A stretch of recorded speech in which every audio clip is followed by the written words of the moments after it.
नमस्ते everyone. BSDL 137 इस किताब का नाम हिंदी भाषा संप्रेषण कौशल है। इस पेपर का एक बार पैटर्न देख लेते हैं। दिसंबर 2022 में क्या क्या सवाल आए थे और किस तरह से चीजें अपने को अटेम्प्ट करने, कितने नंबर के सवाल रहते हैं। यहाँ पे 100 नंबर का पेपर रहेगा, 3 घंटे इसमें मिलेंगे अटेम्प्ट करने के लिए। सेक्शन क में आपका निम्नलिखित में से किन्हीं दो प्रश्नों के उत्तर देने हैं। संप्रेषण के प्रयोजन को विस्तार से बताइए। देखो, संप्रेषण आप जानते हैं क्या होता है, ठीक है। जैसे कि आप अपने दोस्त से बात करते हैं, आपके जो भी विचार हैं आप दोस्त तक पहुंचा पाते हैं, दोस्त आपके विचार समझ पाता है, यही संप्रेषण की प्रक्रिया होती है। मन के भाव, मन के विचार अगर सामने वाले को समझा पाते हैं, अच्छे से कह पाते हैं, तो वह जो प्रक्रिया है या फिर क्रिया है वो संप्रेषण कहलाती है। प्रयोजन का मतलब होता है उद्देश्य, ठीक है। प्रयोजन का मतलब क्या होता है? उद्देश्य होता है, ठीक है। तो क्या क्या उद्देश्य हो सकते हैं संप्रेषण के? संप्रेषण के प्रयोजन में 6 पॉइंट लिखने। कौन कौन से पॉइंट रहेंगे? संप्रेषण का प्रयोजन का मतलब होता है उद्देश्य, कम्युनिकेट क्यों करते हैं, ठीक है। पहला पॉइंट होता है व्यक्तिगत जरूरत। व्यक्तिगत जरूरत, अगर आपको हेडिंग याद रहती है ना तो आप लिख सकते हैं, चीजें बहुत लिख सकते हैं, ठीक है। और अगर कॉपी चेक करने वाला उसको भी लगे कि बच्चे ने पढ़ाई लिखाई की है, थोड़ा बहुत सीरियस है, ठीक है। व्यक्तिगत जरूरत, ठीक है। लोग काम करने के लिए, खाने पीने के लिए, रहने के लिए और जीवन से जितने भी जुड़े पहलू हैं, ठीक है, तो उन के लिए वो संप्रेषण करते हैं, ठीक है। जैसे कि कोई बच्चा है, ठीक है, वो अपने पापा से कहता है कि इस बार मेरे एग्जाम में अच्छे नंबर आए, साइकिल ला दो, ठीक है। तो उसकी वो व्यक्तिगत जरूरत है, तो इस प्रकार से यहाँ पे पॉइंट लिख सकते हैं। दूसरा पॉइंट इसमें व्यक्तिगत संबंध। व्यक्तिगत संबंध, ठीक है। अब देखो, जैसे हम रिश्तेदार या फिर जान पहचान वाले से मिलते हैं, तो फिर हमारा पहला ही सवाल होता है कैसे हैं आप, ठीक है। और हम अपने शरीर के अंगों से भी कम्युनिकेट उससे कर सकते हैं। जैसे कि अगर कोई 10 साल बाद में मिला है तो हमारे चेहरे के हाव भाव अलग होते हैं, ठीक है। हमारी भाव भंगिमाएं, जिसको आप आंगिक संप्रेषण भी कहते हो। तो व्यक्तिगत संबंध में रिश्तेदारों से, ठीक है, दोस्तों से जब मुलाकात करते हैं तो हमें एक प्रकार की संप्रेषण की जरूरत पड़ती है। संप्रेषण मौखिक हो सकता है, आंगिक संप्रेषण भी हो सकता है। अरे वाह यार, 10 साल बाद में मिले हैं अपन, ठीक है। तो ये एक आंगिक संप्रेषण में, तो मौखिक संप्रेषण भी हो सकता है। तीसरा है सूचना। सूचना, ठीक है। अब देखो, सूचना अपन जीवन भर ही लेते देते रहते हैं, ठीक है। अपन घर वालों से कुछ कुछ पूछते रहते हैं, टीचर से भी कुछ पूछते रहते हैं, और हमसे भी कोई सूचना लेता रहता है। तो ये भी संप्रेषण का एक उद्देश्य है। चौथा उद्देश्य इसमें क्या है? आपस में बातचीत। आपस में बातचीत, ठीक है। आपस में बात करने के लिए संप्रेषण चाहिए होता है, ठीक है। लोग जब गप मारते हैं, ठीक है, हंसी मजाक करते हैं, तो उनको संप्रेषण चाहिए होता है, ठीक है। आग्रह, आग्रह ये भी एक संप्रेषण का प्रयोजन है। आग्रह में क्या क्या आता है देखो, जैसे कि आप रोड पे निकलते हैं, ठीक है, अपना व्हीकल लेके, स्कूटी लेके, बाइक लेके, तो आपको वहां पे रोड के किनारे बड़े बड़े बोर्ड लगे हुए आप देखने के लिए मिलते हैं। जैसे कि इस बार कौन सी वेब सीरीज आई है, कौन सी मूवी लॉन्च हो रही है, कौन सा टूथपेस्ट, शैम्पू, ठीक है, कौन सा साबुन, फेस वॉश। कुछ कंपनियां बेचने की कोशिश करती हैं और बड़े आकर्षक शब्दों में वो अपना विज्ञापन करते हैं, ठीक है। वो अपने ग्राहकों से आग्रह कर रहे हैं कि आप हमारा प्रोडक्ट इस्तेमाल करें, ठीक है। आग्रह करने के लिए भी संप्रेषण की जरूरत होती है, ठीक है। छठा पॉइंट इसके अंदर रहेगा मनोरंजन। मनोरंजन, मनोरंजन के लिए लोग सिनेमा जाते हैं, टेलीविजन देखते हैं, घूमते फिरते, तो मनोरंजन में भी संप्रेषण चाहिए, ठीक है। तो ये आपको 6 पॉइंट इसमें रट लेने हैं। संप्रेषण के प्रयोजन का विस्तार, ठीक है। देखो, दिसंबर 2022 का पेपर में इसलिए दिखा रहा हूं ताकि आपको ये सवाल भी है ना याद होने चाहिए। क्या पता एक या दो सवाल इसके अंदर से आ जाए। वैसे जहां तक मेरा अंदाजा है, देखो बैगला 138 में एक सवाल रिपीट हुआ था, ठीक है। Define 7 C of communication. Communication के 7 प्रकार के जो सी होते हैं वो अपने को लिखना था, वहां से एक सवाल आया था, ठीक है। अब इस बार भी 1 या 2 आ सकता है पिछले पेपर से, तो इसलिए ये भी आना चाहिए। तो इसको रट लो, पॉइंट रट लो, सिर्फ संप्रेषण के प्रयोजन को विस्तार से बताइए। बिल्कुल, मैंने नोट्स भी भेजे थे टेलीग्राम ग्रुप पे। 7 प्रकार के सी होते हैं, ठीक है। तो चांस तो कम ही बन रहे थे, लेकिन आ गया, तो रिपीट हो सकते हैं सवाल। सवाल नंबर 2 में सबसे पहले लिप्यंकन की परिभाषा लिखोगे। सबसे पहले लिप्यंकन क्या होता है, ठीक है, यानी कि मौखिक भाषा को जब हम लिपिबद्ध कर देते हैं, जैसे कि हिंदी की जो लिपि का नाम है वो देवनागरी लिपि, ऐसे पंजाबी भाषा की लिपि का नाम गुरुमुखी लिपि है, ठीक है। तो देखो, तो जो भी हम बोलते हैं, ठीक है, दैनिक जीवन में जो भी हम बोलते हैं, मम्मी से, पापा से, भाई से, बहन से, अपने टीचर से, राइट, अपने रिश्तेदारों से, जब हम उस मौखिक भाषा को लिखित भाषा में लिखते हैं तो हम क्या कर रहे हैं, लिप्यंकन कर रहे हैं अपन, ठीक है, लिप्यंकन कर रहे हैं, यानी कि उन शब्दों को हमने लिपि में बांध दिया है। ये जो मैं लिख रहा हूं ये देवनागरी स्क्रिप्ट है, ठीक है, ये देवनागरी स्क्रिप्ट है, राइट। ऐसे ही अलग अलग भाषाओं की अलग अलग लिपियां होती हैं। क्या क्या कठिनाई आती है, जैसे कि मतलब कोई डांटता है जोर से, ठीक है, कोई चीखता है जोर से, ठीक है, और किसी की नाक लाल हो चुकी है, कोई बड़बड़ाता रहता है, कोई हकलाता रहता है, कोई, कुछ लोग होते हैं जैसे कि कुछ लोग रोते टाइम कुछ कुछ ऐसे रुक रुक के बोलते रहते हैं, तो क्या उनको लिखा जा सकता है, ठीक है। देखो, सभी ध्वनियों के इंसान जो भी ध्वनियां बोलता है उनको लिखा नहीं जा सकता है, ठीक है। अब चेहरा पीला पड़ गया, ठीक है, चेहरा पीला क्यों पड़ता है, क्योंकि कई बार घबराहट हो जाती है, कई बार ऐसी स्थिति में आ जाती है पता ही नहीं चलता क्या करना है क्या नहीं करना है, ठीक है। तो उस उन भावों को हम व्यक्त नहीं कर सकते, यही लिप्यंकन की कठिनाइयां हैं, ठीक है। एक उपन्यासकार हुए हैं अमृतलाल नागर, उनका आप जिक्र कर सकते हैं अगर आपको 20 नंबर का सवाल ये बनाना है। तो अमृतलाल नागर ने अपने उपन्यास, उन्होंने एक उपन्यास लिखा है अमृतलाल नागर ने, करवट, ठीक है। करवट उपन्यास के अंदर उन्होंने उन्होंने जो वाक्य लिखे हैं, ठीक है, जो वाक्य लिखे हैं, जैसे कि जो भी वाक्य लिखे हैं उनके ब्रैकेट में, करवट उपन्यास के अंदर जो पात्र आपस में बात करते हैं, तो अमृतलाल नागर हर एक वाक्य अंत होने के बाद में ब्रैकेट में कुछ लिख देते हैं, ठीक है। जैसे आंखें निकाल के पूछा, आंखें निकाल के पूछा, है ना, क्या पूछा, जवान था, वो लड़का जवान था, है ना। तो एक पात्र है वो करवट उपन्यास के अंदर बोल रहा आंखें निकाल के, मतलब बहुत ही गुस्से से, ठीक है, क्या वो लड़का जवान था, तो हर एक बात के अंत के आगे ऐसे लिख दिया, ठीक है। तो मतलब जब हम उपन्यास पढ़ेंगे तो हम उन प्रकार के भावों को समझ पाएंगे और महसूस भी कर पाएंगे, ठीक है।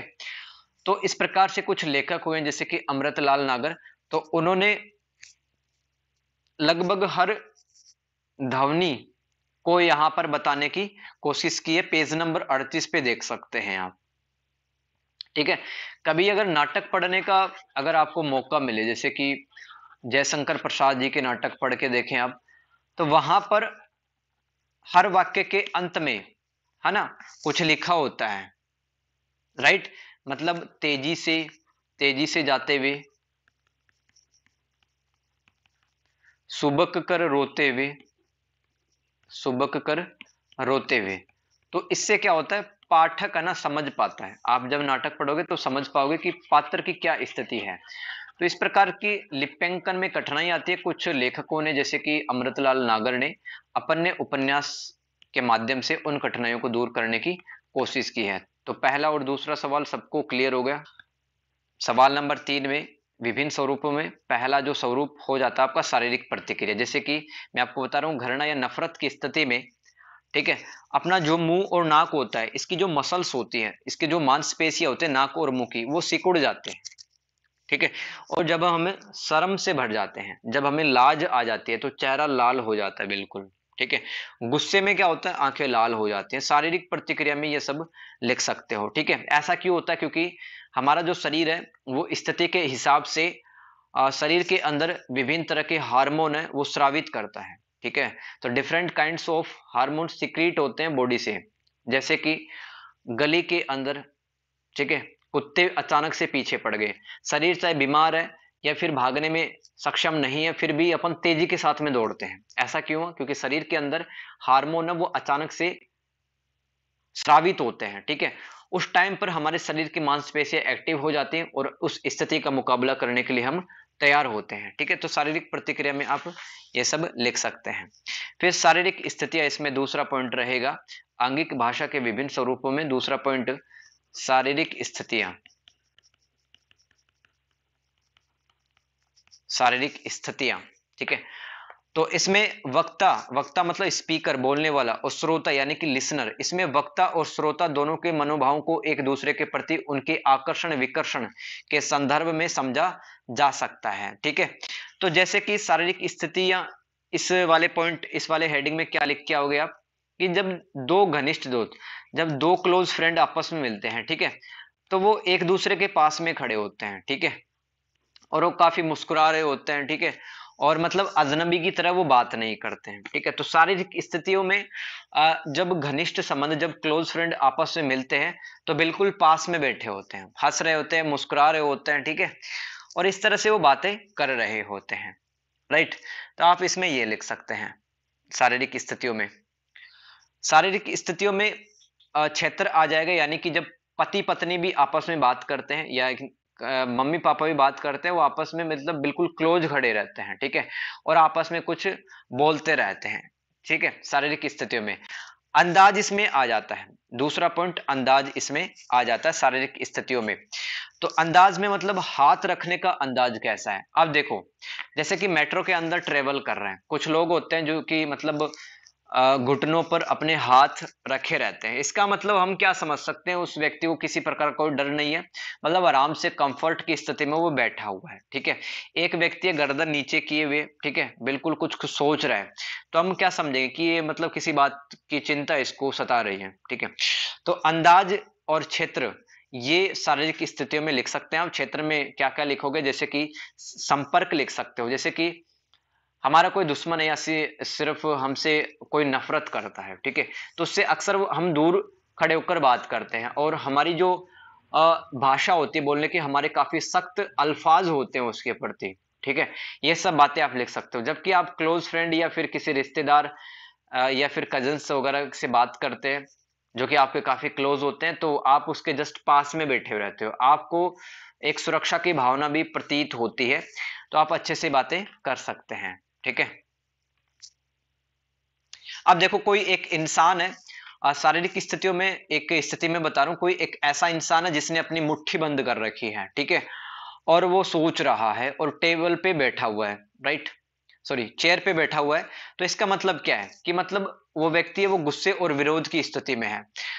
एक व्यक्ति है जो कि एकदम सीधा खड़ा हुआ और उसके दोनों हाथ हैं, ठीक है, दोनों हाथ है वो बिल्कुल जहां पर अपन अपना बेल्ट रहता है, ठीक है, तो वहां पर उसके हाथ है दोनों। और इस स्थिति से हमें क्या पता चलता है कि इसके आगे मैं कुछ नहीं कर सकता। जैसे कि अपन टीचर के पास जाते हैं कि असाइनमेंट के नंबर अपडेट नहीं हुए, तो टीचर अपने दोनों हाथ अपने जस्ट आगे लेके आ जाता है, ठीक है। तो इससे क्या समझते हैं कि टीचर भी आपकी मदद नहीं कर सकता है, ठीक है।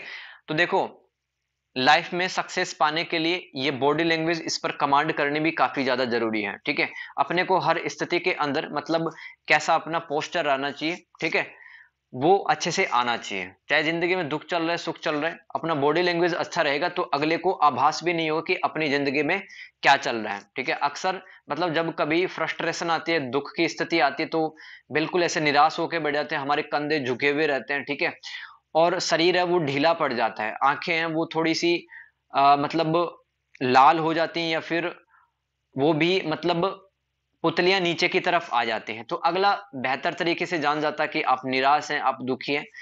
तो देखो, सफल इंसान है वो अपनी बॉडी लैंग्वेज पर काम करता है हमेशा। सफल व्यक्ति अपने बॉडी लैंग्वेज में अच्छे दिखते हैं, ठीक है। दुनिया के जितने भी बेहतरीन पर्सनैलिटीज हैं उनकी बॉडी लैंग्वेज अच्छी पाई जाती है। ये दो पॉइंट हो गए, शारीरिक प्रतिक्रिया और शारीरिक स्थितियां, ठीक है। इसमें तीसरा पॉइंट कौन सा लिख सकते हैं अपन? तीसरा पॉइंट रहेगा अपना उन्मुख होना। आंगिक भाषा के विभिन्न स्वरूप, इसमें तीसरा पॉइंट होगा उन्मुख होना, ठीक है। अब यहाँ पर पेज नंबर 57 पे आपको दो स्थितियां दी गई है, ठीक है। तो उन्मुख का क्या मतलब होता है, ठीक है। जैसे कि पति पत्नी आपस में बात करते हैं, दोनों चाय पी रहे हैं, ठीक है। तो उनके दोनों के बीच कोई नहीं आ सकता है, ठीक है। बच्चा जरूर आ सकता है, लेकिन कोई एक बड़ा व्यक्ति तो पति पत्नी के बीच नहीं आ सकता है, ठीक है। तो उन्मुख होना इसका मतलब क्या है कि वो दोनों क्लोज खड़े हुए हैं और किसी तीसरे की प्रवेश की वहां पर गुंजाइश नहीं है, ठीक है। उन्मुख होना मतलब एक दूसरे के क्लोज खड़े रहना, ठीक है। और इस क्वेश्चन में चौथा जो हेडिंग था वो था मुखाकृति, यानी कि फेशियल एक्सप्रेशन। मुखाकृति, जैसे कि कोई चीज भूल जाते हैं तो फिर ऐसे सर खुजाने लगते हैं, अपन अपना जो लेफ्ट हैंड है वो सर की तरफ चला जाता है, या फिर कुछ अपन याद नहीं आता तब भी वो जो लेफ्ट हैंड है वो ऑटोमेटिकली सर के ऊपर चला जाता है और कुछ कुछ सोचने लगते हैं। तो हमारा जो फेशियल एक्सप्रेशन है वो भी काफी मायने रखता है, ठीक है।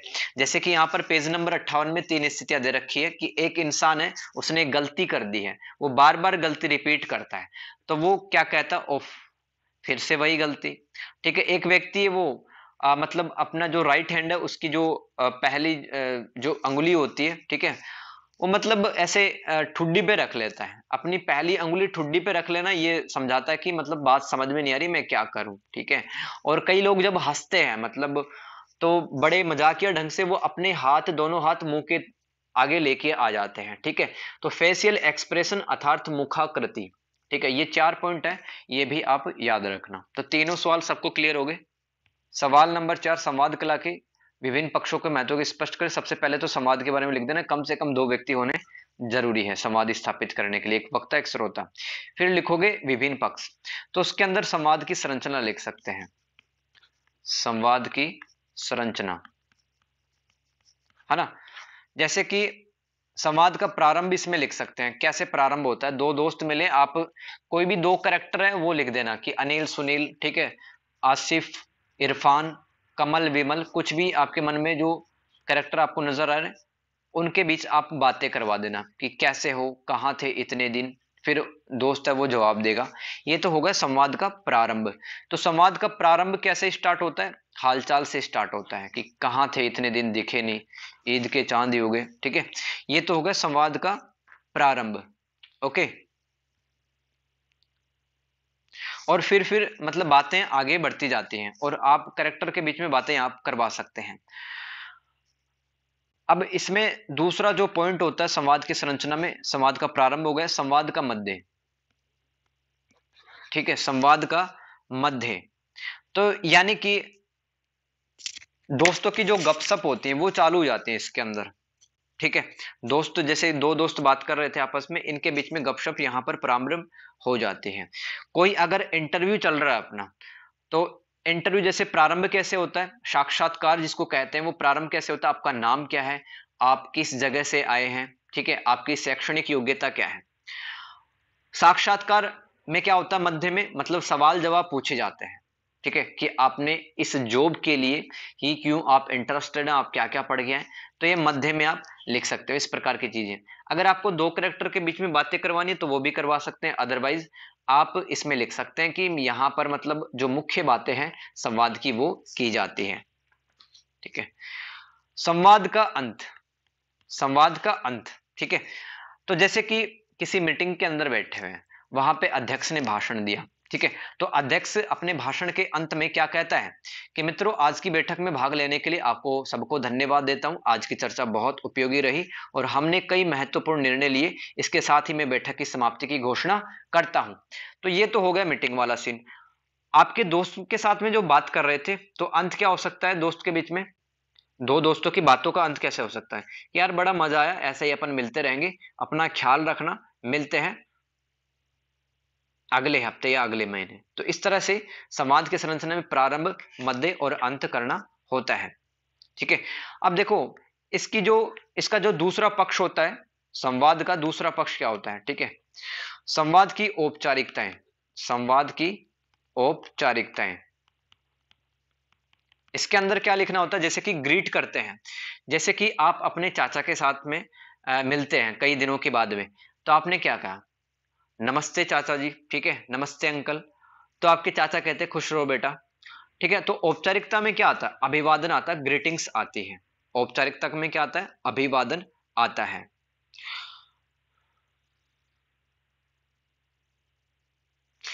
औपचारिकता में फिर क्या आता है? देखो, पहला पॉइंट संवाद की संरचना, ये याद रखनी है, संवाद की संरचना पहला पॉइंट।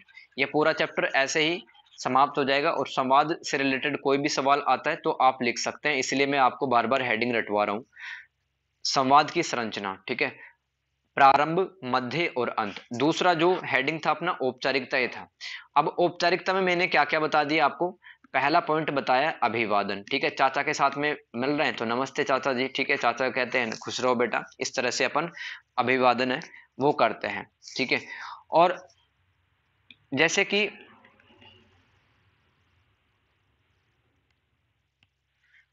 तो संवाद के पक्ष कौन कौन से हो गए? पहला तो हो गया था, पहले का क्या नाम था? संरचना, ठीक है, उसमें प्रारंभ था, मध्य था, अंत था, और औपचारिकता में 4 पॉइंट था, रट लो, अभिवादन, परिचय कराना, संबोधन और धन्यवाद ज्ञापन, ठीक है। अब मैं आपको तीसरा पॉइंट रटाता हूं, संवाद कला के विभिन्न पक्षों में। आप दो दो चार चार लाइन है सबके बारे में लिख सकते हैं, तब जाके देखो 10 नंबर का सवाल है ना, तो आप एक एक लाइन लिखकर भी मतलब काम चला सकते हैं इसके अंदर, ठीक है। और 20 नंबर का भी ये सवाल आराम से बन सकता है, ठीक है, 20 नंबर में भी अच्छा खासा इसमें कंटेंट है लिखने का। संवाद का अगर मैं तीसरा पक्ष की बात करूं, देखो आपको मैं पूरा चैप्टर रटा रहा हूं, तो कोई भी सवाल है आप लिख सकते हैं। संवाद की प्रक्रिया,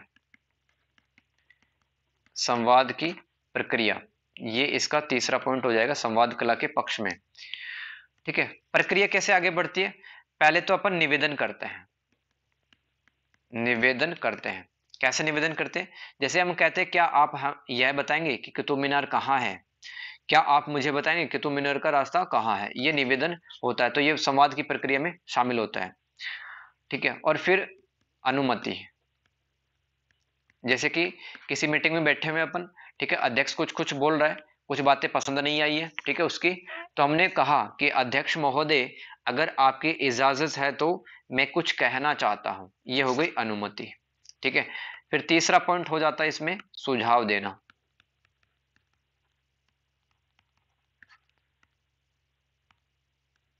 सुझाव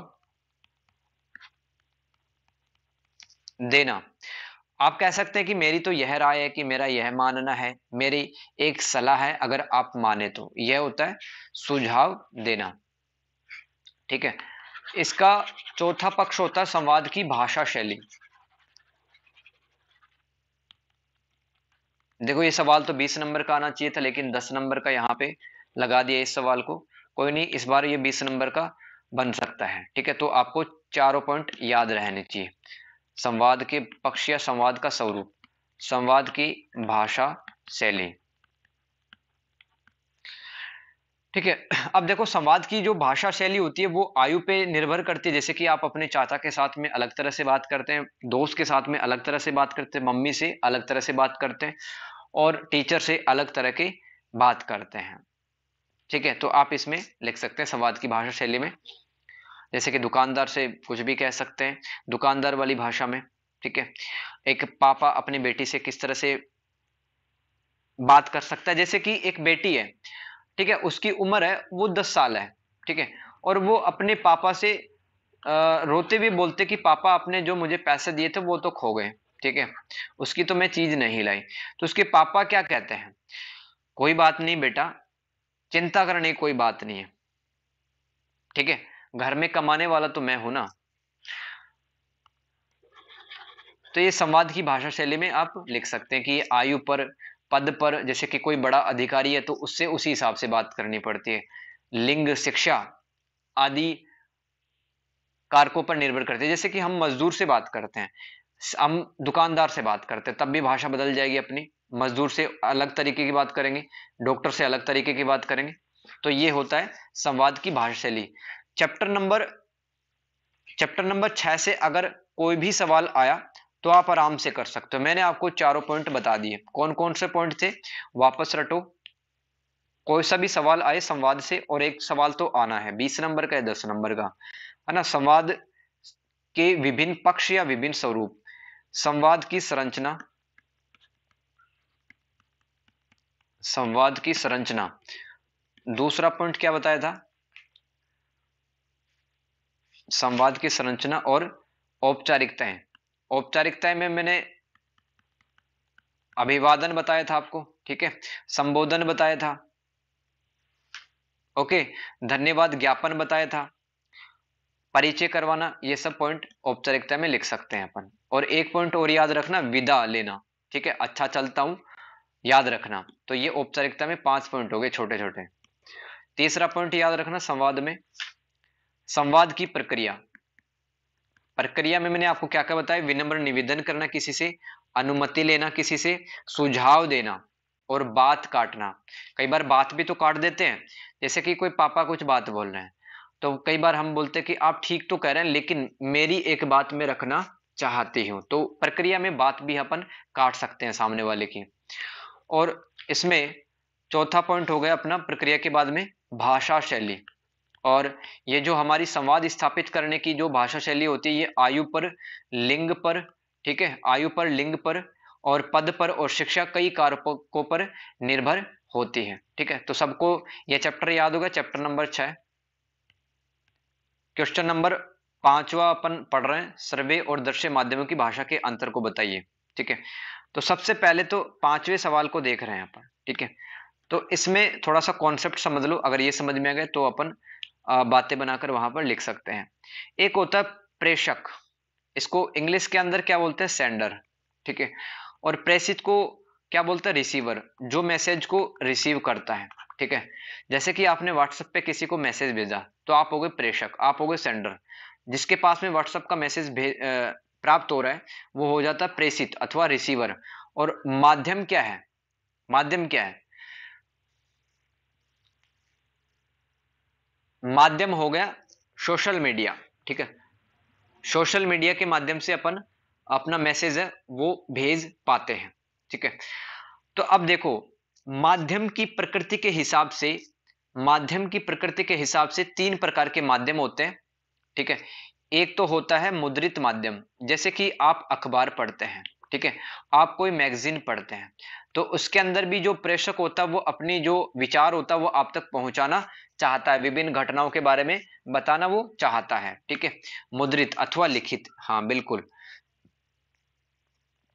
तो इसमें समाचार पत्र, जैसे कि डेली अपन समाचार पढ़ते तो अपन को देश दुनिया की जो बातें हैं, घटनाएं हैं, वो पता चलता है, ठीक है। अखबार में घटनाओं के अलावा निबंध भी आते हैं, कई बार कहानियां आती है, कविताएं आते हैं, ठीक है, ये सब आता है। लेकिन दोस्तों जो व्यक्ति अनपढ़ होता है, अब आप है ना मुद्रित माध्यम में और कैसी बातें लिख सकते हो? देखो, इस बार तो क्या आया, सर्वे और दृश्य माध्यम की भाषा का अंतर बताइए। इस बार मुद्रित, मुद्रित माध्यम और दृश्य माध्यम के अंतर भी आ सकता है, या फिर कितने तरह के माध्यम होते हैं, ठीक है, माध्यम कितने तरीके के होते हैं वो आपसे पूछा जा सकता है। तो आपको मुद्रित माध्यम और दृश्य माध्यम और सर्वे माध्यम तीनों के बारे में लिख के आ जाना है, ठीक है। 3 प्रकार के माध्यम होते हैं जिसके सहारे, जिसके जरिए सूचनाएं वो भेजी जाती है।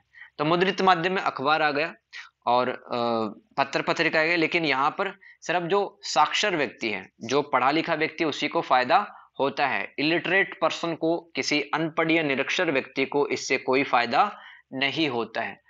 अब कोई अनपढ़ व्यक्ति उसको अखबार पकड़ा दे तो काला अक्षर भैंस बराबर, ठीक है। तो उसके सामने तो जो लिखा वो काला अक्षर है, ठीक है, उसको कुछ भी नहीं पता चल रहा है। इससे हम बातें बना के लिख सकते हैं, अपना जो आंसर है काफी उसमें विस्तार हो जाएगा, ठीक है।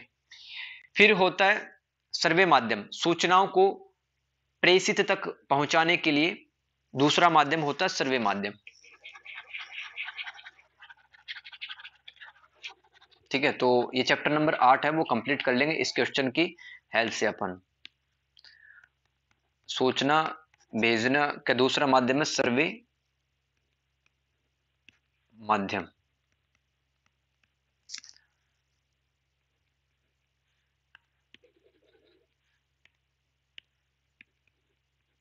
सर्वे माध्यम, तो देखो, जब रेडियो का आविष्कार हुआ तब रेडियो की आवाज को अलग अलग स्थानों तक भेजा जा सकता है। अब देखो, रेडियो की आवाज हम तक कैसे पहुंचती थी? विद्युत तरंगों के माध्यम से, विद्युत तरंगों के माध्यम से जब हमारे पास में कोई रेडियो होता था वो रिसीवर का काम करता था, ठीक है। तो उसमें संदेश आते थे और वो संदेश है विद्युत तरंगों की डिकोडिंग की जाती थी। अब देखो रेडियो एक मशीन है, उसके पास में कोई तरंग आ रही है, विद्युत तरंग, उस तरंग को रेडियो की मशीन क्या करती थी, डिकोड करती थी, और फिर डिकोड करके वो स्पीकर के माध्यम से हमें वह भाषा में संदेश बताने का काम करती थी, ठीक है। तो जैसे कि आज से अगर 20 साल पहले देखें तो कोई क्रिकेट मैच होता था, सबके घरों में टेलीविजन तो थे नहीं उस टाइम पे, ठीक है। मोबाइल तो अभी 10 एक साल में आया है, ठीक है। तो उस जमाने में क्या होता था, रेडियो से लोग क्रिकेट की कमेंट्री वगैरह सुन लिया करते थे, यानी कि इंग्लैंड के अंदर मैच हो रहा है, क्रिकेट मैच, ठीक है। तो इंग्लैंड हजारों किलोमीटर दूर है, इंग्लैंड का जो मैच की स्थिति है वो हम पता कर पाते थे, ठीक है। और देखो अखबार की जो पहुंच है वो सीमित होती है, आप लिख सकते हैं मुद्रित माध्यम की जो पहुंच है, ठीक है, वो सीमित हो, क्योंकि अखबार है वो 50 किलोमीटर 100 किलोमीटर तक पहुंच सकता है। लेकिन दोस्तों कहां पर इंग्लैंड है और कहां पे भारत है, इंग्लैंड में अगर कोई क्रिकेट का मैच होता है तो अपन भारत में सुन सकते हैं क्रिकेट की कमेंट्री। तो सर्वे माध्यम का जो विस्तार होता है वो व्यापक होता है मुद्रित माध्यम की तुलना में, ठीक है। अब सर्वे माध्यम में हम क्या क्या सुन सकते हैं, किसी का इंटरव्यू सुन सकते हैं, इंटरव्यू को हिंदी में कहते हैं साक्षात्कार, किसी की बातचीत सुन सकते हैं, जैसे कि पॉडकास्ट आपने सुना होगा, ठीक है। एग्जाम खत्म हो जाए उसके बाद में थोड़ा सा प्रोडक्टिव बनने की कोशिश करना, पॉडकास्ट सुना करो, ठीक है, डॉक्यूमेंट्रीज वगैरह देखा करो आप बढ़िया बढ़िया लोगों की। तो ऐसे ही सर्वे माध्यम पर वार्ता सुन सकते हैं, साक्षात्कार सुन सकते हैं, गीत संगीत नाटक आदि है वो हम सुन सकते हैं, ठीक है। और दोस्तों इसका सर्वे माध्यम का एक फायदा यह भी है कि इसको अनपढ़ व्यक्ति भी सुन सकता है और वो आनंद लुफ्त उठा सकता है। कोई नाटक है, कोई कहानी है तो अनपढ़ व्यक्ति भी सुन सकता है। तो ये अंतर हो गया मुद्रित माध्यम और सर्वे माध्यम में, ठीक है। दृश्य माध्यम में क्या क्या आता है, मतलब इसके अंदर सिनेमा आता है, ठीक है, थिएटर आता है, इसके अंदर टेलीविजन आता है, ठीक है। तो टेलीविजन और सिनेमा के अंदर हम नाटक देख सकते हैं, ठीक है, मूवीज वगैरह देख सकते हैं, राइट। और ये जो टेलीविजन होते हैं 24 घंटे चलते रहते हैं, राइट। सिनेमा में बहुत बड़े दृश्य दिखाए जाते हैं, बहुत बड़े पर्दे पर।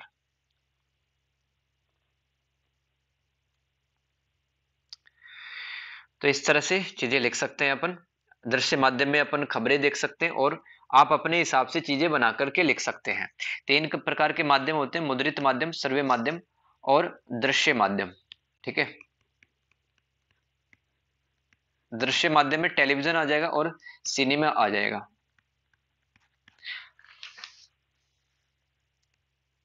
मुद्रित माध्यम की जो भाषा होती है काफी तथ्यपरक भी होती है और काफी वस्तुपरक भी होती है, सब्जेक्टिव होती है कि काफी लंबे चौड़े अपन कई बार निबंध पढ़ते हैं, कहानियां पढ़ते हैं, इसको क्या कहते हैं, वस्तुनिष्ठता, ठीक है। और तथ्यपरकता का मतलब काफी सारे डेटा इसके अंदर होते हैं। तो इस तरह की भाषा होती है। सर्वे माध्यमों की भाषा कैसे हो सकती है, ठीक है। तो ऐसी भाषा होती है रेडियो वगैरह की या सर्वे माध्यमों की कि जिसको वक्ता बोल रहा है, ठीक है, वही भाषा श्रोता सुन पाए। आपके पास में एक रेडियो है, ठीक है, आप एफएम चला के मोबाइल के अंदर बैठे हुए हैं, ठीक है, तो आपको वही भाषा तो समझ में आएगी जो भाषा वो समझाने की कोशिश कर रहा है, ठीक है। तो बड़ी आसान भाषा के अंदर सर्वे माध्यमों की भाषा होती है, काफी कठिन भाषा नहीं होती, नहीं तो जो प्रेषित है प्रेषित तक विचार नहीं पहुंच पाएंगे। इसमें आप बातें बना करके लिख सकते हैं इस तरह से, ठीक है। कोई एग्जाम्पल भी दे सकते हैं आप, ठीक है, एग्जाम्पल दिए हुए पेज नंबर 32 पे दिया हुआ है, ठीक है। यहाँ पे लोकसभा का एग्जाम्पल है। दृश्य माध्यमों की भाषा कैसी होती है, ठीक है। तो देखो जैसे कि आप क्रिकेट आईपीएल का मैच देखते हो, तो आईपीएल में ऐसा तो नहीं होता कि गेंद बॉलर ने फेंक दिए, फिर कमेंट्री करने वाला ऐसा तो नहीं कहता अब ये गेंदबाज ने बॉल फेंक दिया, ये पिच के बीचों बीच पड़ गई है, अब देखते हैं बल्ले पर जाती है कि नहीं जा पाती, ऐसा नहीं बोलता। तो दृश्य माध्यम में जो दृश्य माध्यम की जो भाषा होती है, देखो वही भाषा पूछी आपसे, हर सीन का हर सीन के लिए भाषा नहीं होती है इसमें, ठीक है। तो दृश्य माध्यम में हर विवरण के लिए कोई भाषा नहीं होती है। ठीक है, और पात्रों के हिसाब से यहां पर भाषाएं दी होती हैं। ठीक है, इस तरह से आप चैप्टर नंबर ये जो 8 है ये भी अपना कंप्लीट होता है। जनसंचार के 3 माध्यम, वो तीनों माध्यम आपको याद रखने हैं, मुद्रित माध्यम और दृश्य माध्यम और श्रव्य माध्यम। ठीक है, चैप्टर नंबर 8 अपना कंप्लीट हो गया। ठीक है, आया समझ में? स्टोरी टेलर, आप अच्छे नोवेलिस्ट यानी कि एक अच्छे उपन्यासकार बन सकते हैं, लाइक चेतन भगत। ठीक है, तो क्या पता किसी का क्या फ्यूचर है। तो निबंध लिखो, चाहे कहानी लिखो, नाटक लिखो, उपन्यास लिखो, ठीक है, इस तरह से लिखना है कि ताकि आपका जो लिखा हुआ है ना, वो लिखा हुआ दुनिया पढ़े। ठीक है, दुनिया पढ़े, यानी कि पाठक पर आपका लिखा हुआ अपेक्षित प्रभाव छोड़ पाए। क्रिएटिव राइटिंग, लिखते तो बहुत सारे लोग हैं, ठीक है, लेकिन हर किसी का लिखा हुआ थोड़ी पढ़ते हैं। किसी ने मतलब इतना घटिया लिखा है कि वो उबाऊ लगता है, नींद आती है पढ़ने से ही, और किसी ने इतना अच्छा लिख रखा है कि वो उसके लिखे हुए चीजें बार बार पढ़ने का मन करता है। जैसे कि रामचरितमानस, ठीक है, आज से कितने सालों पहले ये किताब है लिखी गई है रामचरितमानस, लेकिन आज भी इसको पढ़ने का मन करता है। क्यों? क्योंकि इसमें सृजनात्मक लेखन है।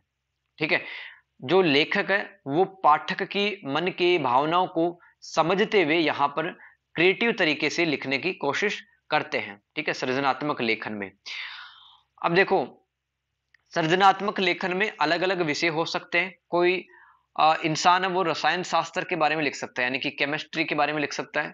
कोई इंसान वो भौतिक शास्त्र यानी कि फिजिक्स के बारे में लिख सकता है। कोई अर्थशास्त्र यानी कि इकोनॉमिक्स के बारे में लिख सकता है। तो देखो, समझाने का मतलब यह है कि रसायन शास्त्र, भौतिक विज्ञान, अर्थशास्त्र, राजनीति विज्ञान और इतिहास और समाज शास्त्र, ठीक है, और कानून, है ना, इन सब किताबों के जो शब्द होते हैं वो अलग होते हैं। ठीक है, अर्थशास्त्र में अलग तरह के शब्द होते हैं, जैसे कि भौतिक विज्ञान में क्या शब्द आ जाएंगे? प्रकृति, ठीक है, भार, द्रव्यमान, ये भौतिक विज्ञान के शब्द हैं। रसायन शास्त्र के भी अलग होते हैं, जैसे कि पदार्थ, है ना, द्रव्य, ये सब क्या है? रसायन शास्त्र के नियम है। तो देखो, इस तरह से लिखना कि आप पाठक पर अपेक्षित प्रभाव छोड़ पाए, ठीक है, ताकि उसकी नींद उड़ जाए, वो पहले जैसा व्यक्ति ना रहे। ठीक है, उसका मन उद्वेलित हो जाए, एक्साइटेड हो जाए पढ़ने के लिए, तो ऐसा लेखन सृजनात्मक लेखन कहलाता है। तो इसमें सवाल में इस तरह से शुरुआत कर सकते हैं, भाषा के महत्व को पूछा है।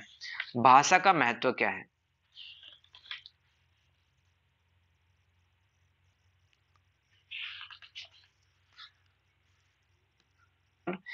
कि हमें सृजनात्मक लेखन करने के लिए एक भाषा चाहिए। ठीक है, और भाषा की एक लिपि होनी जरूरी है, तभी हम सृजनात्मक लेखन कह सकते हैं। तो देखो, एक इंसान के पास में है ना बहुत तरह की संवेदनाएं होती है, एक इंसान के पास में बहुत तरह के इमोशंस होते हैं। ठीक है, तो लगभग सभी प्रकार के जो मानवीय संवेदनाएं हैं, ठीक है, वो अपन किसी भाषा के अंदर लिख सके, वो एक तरह का सृजनात्मक लेखन कहलाता है। ठीक है, जो सृजनात्मक लेखन की जो भाषा होती है उसके अंदर हम सभी प्रकार के भावों को व्यक्त कर सकते हैं।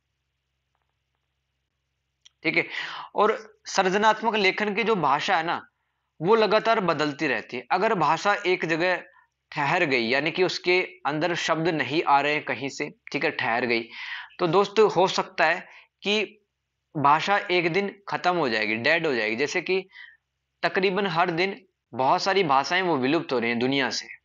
ठीक है, तो अगर सृजनात्मक लेखन में हम नए प्रकार के शब्दों का इस्तेमाल नहीं करेंगे, लेखन ही नहीं करेंगे, तो भाषा एक दिन मर जाएगी। तो भाषा का विकास व्याकरण रचना में उतना नहीं देखा जाता जितना कि लोक से जुड़ी भाषा में देखा जाता है। ठीक है, सृजनात्मक लेखन में भाषा का नवीनीकरण होता है, नई शब्द संपदा से भाषा को विभूषित करते हैं। जो नए नए प्रकार के शब्द है, जैसे कि हिंदी में तत्सम शब्द हैं, तद्भव शब्द हैं, देशज शब्द हैं, विदेशज शब्द हैं, जैसे कि अरबी से, फारसी से, तुर्की से, फ्रांसीसी, पुर्तगाली शब्द हैं। तो ये भाषा को सुशोभित करते हैं। ठीक है, भाषा के समृद्ध बनाते हैं नए शब्द। ठीक है, और भाषा में नए प्रकार की अनुभूति आती है। देखो, भाषा के अंदर शब्द रहेंगे तभी हम रचनात्मक लेखन कर सकते हैं। अगर किसी, सोचो आप किसी एक ऐसी भाषा में, देखो मैं बताता हूँ सृजनात्मक लेखन में भाषा क्या महत्व है। आप ए भाषा के अंदर कोई क्रिएटिव राइटिंग करना चाहते हैं, कोई कहानी लिखना चाहते हैं, उस भाषा के पास में हजारी शब्द हैं, ठीक है, तो आप सारी भावनाओं को नहीं बता सकते। जैसे कि हिंदी के पास में तो काफी सारे शब्द हैं, तो हिंदी में जो सृजनात्मक लेखन है काफी अच्छे से किया जा सकता है, ठीक है। तो ये भाषा का महत्व होता है। दिसंबर 2022 के पेपर में हमसे क्या पूछा गया, सृजनात्मक लेखन की भाषा का महत्व है। तो भाषा के पास में शब्द होंगे तो हम सारे प्रकार के इमोशंस, भावों को बता सकते हैं, मानवीय संवेदनाओं को बता सकते हैं, इस तरह से लिखना है। इस बार 10 नंबर का क्या सवाल आ सकता है चैप्टर नंबर 10 से, अगर 10 नंबर का आया, भाषा का शिल्प से संबंध, भाषा का शिल्प से संबंध।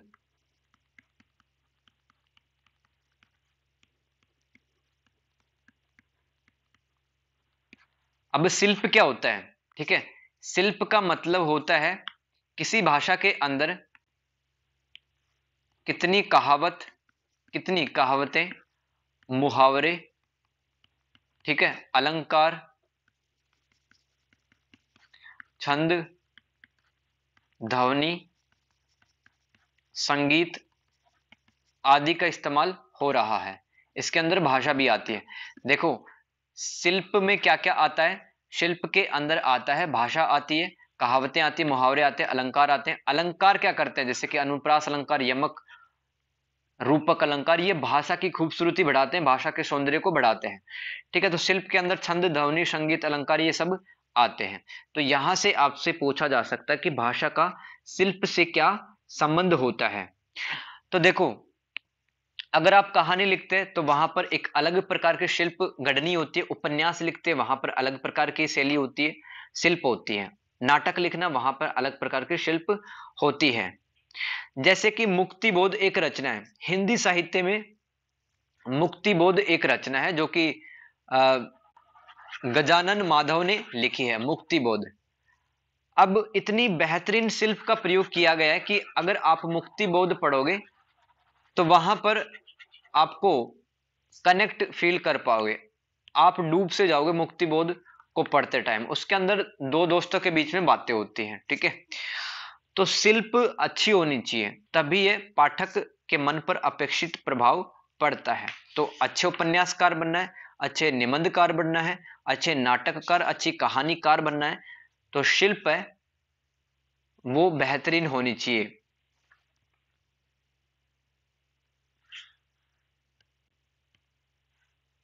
चैप्टर नंबर 10 से 10 नंबर का भी आ सकता है और 20 नंबर का भी आ सकता है, तो वही अपन चर्चा कर रहे हैं कौन सा आ सकता है। ये तो दिसंबर वाले पेपर में है, दिसंबर 2022 के पेपर में भाषा का शिल्प से संबंध, ये इस बार आ सकता है 10 मार्क्स का। अगर 20 नंबर का आया तो दोस्तों यहां पर दो सवाल बन रहे हैं 20 नंबर के, बढ़िया सवाल है, लिखने के लिए भी अच्छा खासा है, ठीक है। सृजनात्मक लेखन की भाषा, इसके अंदर पॉइंट याद करो, बोलचाल की भाषा और लिखित भाषा, लिखित भाषा और साहित्य की भाषा, साहित्य की भाषा में विविधता, ठीक है। तो ये एक 20 नंबर का सवाल, इसके अंदर हेडिंग याद रखनी है और हेडिंग के अंदर कंटेंट भी। फिर सृजनात्मक लेखन की भाषा के विविध रूप, फीचर की भाषा, निबंध की भाषा, कहानी की भाषा। मैंने दो सवाल बताए हैं, 20 नंबर का बन सकता है, बिल्कुल सीरियसली देखना है इस चीज को, क्या पता यही सवाल आ जाए 20 नंबर का, ठीक है। जो जब तक हम देखते नहीं ना पेपर में, हम के कई बार मजाक में ले लेते हैं चीजें, ठीक है, और वही सवाल आ टपकते हैं फिर 20 नंबर के। तो देखो यहां से दो सवाल 20-20 नंबर के बन सकते हैं। सृजनात्मक लेखन की भाषा, उसके अंदर पहला पॉइंट रटो, पहली जो हेडिंग है वो रटो, बोलचाल की भाषा और लिखित भाषा। ये कौन से क्वेश्चन का आंसर है, सृजनात्मक लेखन की भाषा। तो उसके अंदर पहला हेडिंग रटो, बोलचाल की भाषा और लिखित भाषा। देखो जब हम बोलचाल की भाषा कहते हैं तो बोलचाल से मतलब होता है दैनिक प्रयोग की भाषा, जिस भाषा में हम दैनिक पर डे का काम करते हैं, जैसे किसी से बात करते हुए, ठीक है, इस तरह से लिखी हुई बोलचाल की भाषा। लिखित भाषा, लिखित भाषा जैसे कि कोई कहानी, उपन्यासकार, निबंधकार लिख रहे हैं, तो जब हम बोलते हैं ना तो उसके अंदर भी क्रिएटिविटी होनी चाहिए। आप इसके अंदर अपने मन से कैसे बातें बना के लिख सकते हैं, अगर आपको ये याद नहीं रहती भारतेंदु युग की, चलो कोई दिक्कत नहीं।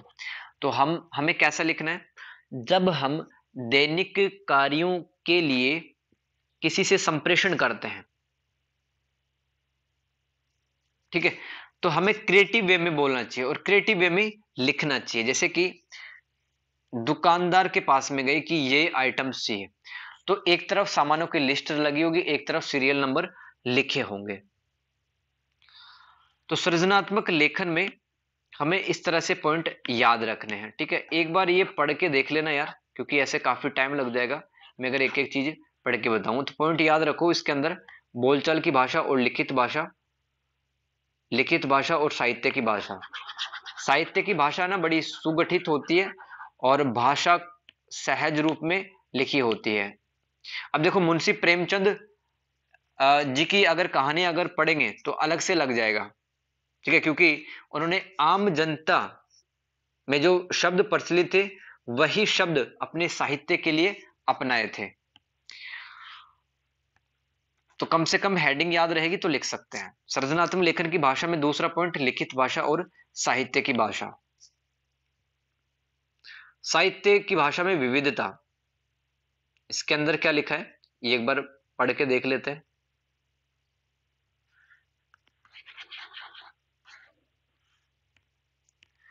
संस्कृति का मूल आधार भाषा है। भाषा अगर रहती है तो संस्कृति आगे बढ़ती है, सीधी सी बात है। भाषा उत्कर्ष साहित्य में प्रकट होता है। संस्कृति कोई ठहरी हुई इस तरह कार्य नहीं है, संस्कृति हमारे जीवन जीने की प्रक्रिया संपूर्ण अभिव्यक्ति है, ठीक है। और देखो यार बातें है ना, आप खुद बना के भी लिख सकते हो, इसके अंदर कोई खास बात लिखी नहीं है। तो यहां पर सीधी सी बात कह रहा है कि जैसे कि बाजारवाद के कारण साहित्य की भाषा पर भी संकट आया, विज्ञापन और दृश्य भाषा की मास अपील के कारण भाषा में सस्तापन आया है, लाया जा रहा है।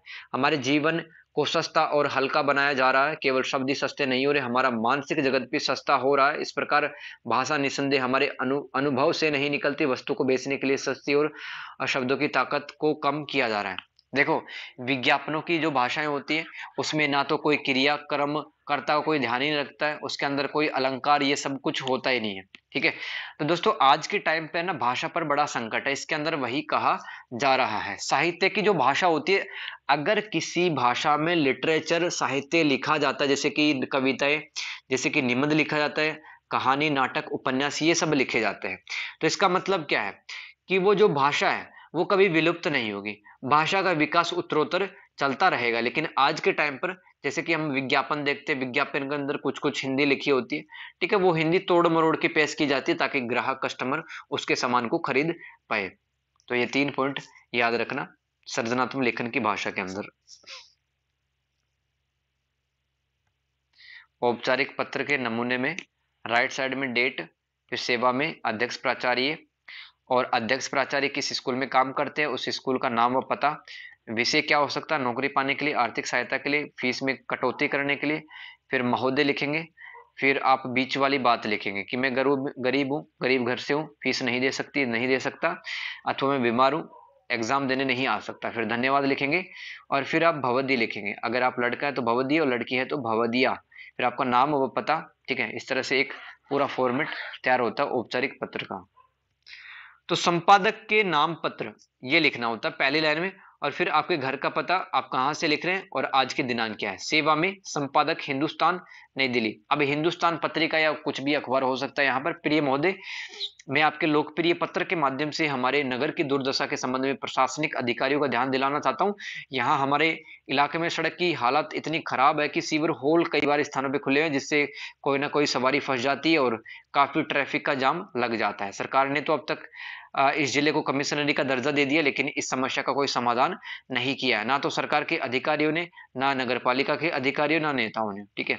तो आप अपने समाचार पत्र में हमारे नगर की जो दुर्दशा है, बुरे हालात है, उसको छाप करके सरकार का ध्यान आकृष्ट कर सकते हैं।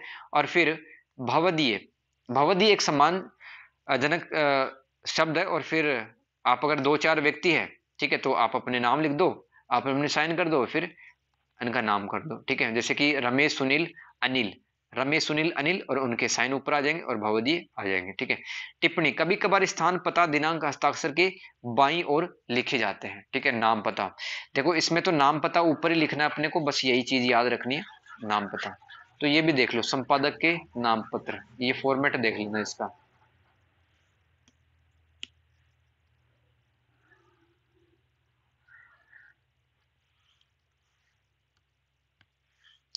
ठीक है, अर्ध सरकारी पत्र देखते हैं। तो सबसे पहले तो पढ़ने की कोशिश करते हैं क्या लिखा हुआ है इसके अंदर। अर्ध सरकारी पत्र का प्रयोग सरकारी अधिकारियों में आपसी पत्र व्यवहार या सूचनाओं के आदान प्रदान करने के लिए किया जाता है। देखो, आप किसी किसी गवर्नमेंट डिपार्टमेंट में काम करते हैं, ठीक है, आपके पास में सरकारी नौकरी है, तो आप अपने अधिकारियों से या फिर आपके जो कलीग होते हैं वहां पर, आपके जो सहकर्मी होते हैं जिनके साथ में आप काम करते हैं, तो उनसे बात करने के लिए आप जो पत्र लिखते हैं वो अर्ध सरकारी पत्र होता है। पत्र अनौपचारिक शैली में लिखा जाता है। दोस्तों यहाँ पर मतलब ज्यादा दिनांक वगैरह का, ठीक है, और ज्यादा फॉर्मेटिंग का ध्यान, ज्यादा नियमों का ध्यान नहीं रखा जाता अर्ध सरकारी पत्र में। लेकिन सरकारी पत्र में नियमों का ध्यान रखना पड़ता है, कहां पर दिनांक लिखनी है, कहां पर पता लिखना है, कहां पर बहुदीय लिखना है, कहां पर महोदय लिखना है, कहां पर विषय लिखना है। लेकिन अर्ध सरकारी पत्रों में बहुत ज्यादा ध्यान नहीं रखा जाता है। ठीक है, तो इसको एक बार फॉर्मेट में देख लेते हैं। अर्ध सरकारी पत्र का फॉर्मेट देखो ये रहा, है ना। ये पत्र क्रमांक आएगा, यहाँ पे कुछ भी लिख सकते हैं, 772, 8301, कुछ भी लिख सकते हैं। भारत सरकार गृह मंत्रालय की तरफ से पत्र है। नई दिल्ली, स्थान का नाम, दिनांक श्री संयुक्त सचिव गृह मंत्रालय राजभवन, प्रिय श्री हाथ कृपया के संबंध में अपना पत्रांक दिनांक देखिए। इस संबंध में आपके कार्य से अपेक्षित सूचना नहीं मिली है, शीघ्र भिजवाने का कष्ट करें। आशा की यथाशीघ्र आपका उत्तर प्राप्त होगा। मंगल कामनाओं सहित हस्ताक्षर करने वाले व्यक्ति। ठीक है आपका, ओके।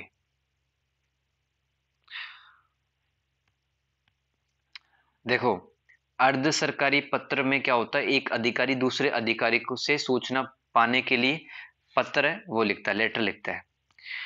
देखो, पत्र क्रमांक, भारत सरकार गृह मंत्रालय में ये अधिकारी काम करते हैं। नई दिल्ली से लिखा जा रहा है पत्र।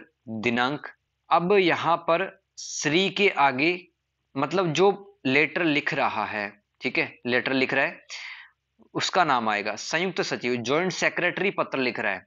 एक सीनियर आईएएस ऑफिसर पत्र लिख रहा है, और वो जो अधिकारी है उसका पद का नाम है संयुक्त सचिव, जॉइंट सेक्रेटरी। कौन से मंत्रालय का संयुक्त सचिव है? गृह मंत्रालय का और राजभाषा विभाग का। ठीक है, तो देखो किसी एक अधिकारी को लिख रहा है प्रियश्री। प्रियश्री मतलब सपोज करो किसी अधिकारी का नाम कमल है, ठीक है, तो प्रिय के संबंध में अपना पत्रांक मतलब कोई पत्र लिखा होगा, तो कृपया कृपया यहां पर क्या लिखेंगे, पत्रांक के आगे तो पत्र की संख्या लिख सकते हैं, ठीक है। और वो पत्र कब लिखा गया, देखो दो अधिकारियों की पहले बातें हुई थी, इनके बीच में पहले बातें हुई थी। ए अधिकारी ने बी अधिकारी को कहा था कि मुझे इस संबंध में सूचनाएं चाहिए, लेकिन बी ने सूचनाएं नहीं भेजी टाइम पर, बी ने कोई सूचनाएं नहीं भेजी डिपार्टमेंट से रिलेटेड। तो ए ने लेटर लिखा है इस बार कि मैंने आपसे जो सूचनाएं मांगी थी, ठीक है, आपने उसका मुझे जवाब नहीं दिया और मेरे को सूचनाएं वो शीघ्र अतिशीघ्र मतलब जल्द से जल्द चाहिए। तो वह जो अधिकारी लेटर लिख रहा है वो श्री उसके बाद में नाम आएगा उसका, जैसे कि विमल लिख रहा है कमल को, श्री विमल संयुक्त सचिव गृह मंत्रालय, ठीक है। प्रिय श्री कमल, कमल को लिखा जा रहा है, ठीक है, कमल नाम के अधिकारी को, कृपया। अब यहां पर किसी एक मुद्दे का नाम आ सकता है, ठीक है, तो यहां पर मैंने लिख दिया कि हिंदी भाषा, हिंदी भाषा के वर्तनी से संबंधित नियम। अब देखो राजभाषा विभाग है ना, वो हिंदी व्याकरण, हिंदी में नए नए शब्दों के लिए काम करता है, ठीक है।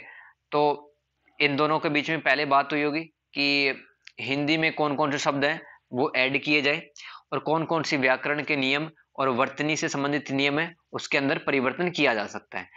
तो कृपया हिंदी भाषा के वर्तनी से संबंधित के संबंध में अपना पत्रांक, पत्र संख्या कुछ भी हो सकती है, दिनांक इसको लिखा गया था, इसको देखिए, इस पत्र को देखिए जो कि सपोज करो जैसे कि कल 6 तारीख है, ठीक है, तो जैसे कि 20 मई को लिखा गया था कोई लेटर, 20 मई 2023 को। उस पत्र को देखिए, इस संबंध में आपके कार्यालय में अपेक्षित सूचनाएं नहीं मिली हैं। ठीक है, जो सूचनाएं मैंने मांगी थी तो उनको जल्द से जल्द सूचना भिजवाने का कष्ट करें। और आपका श्री विमल और सेवा में यहां पर क्या आएगा, ये जो लेफ्ट साइड में सेवा में लिखा हुआ है,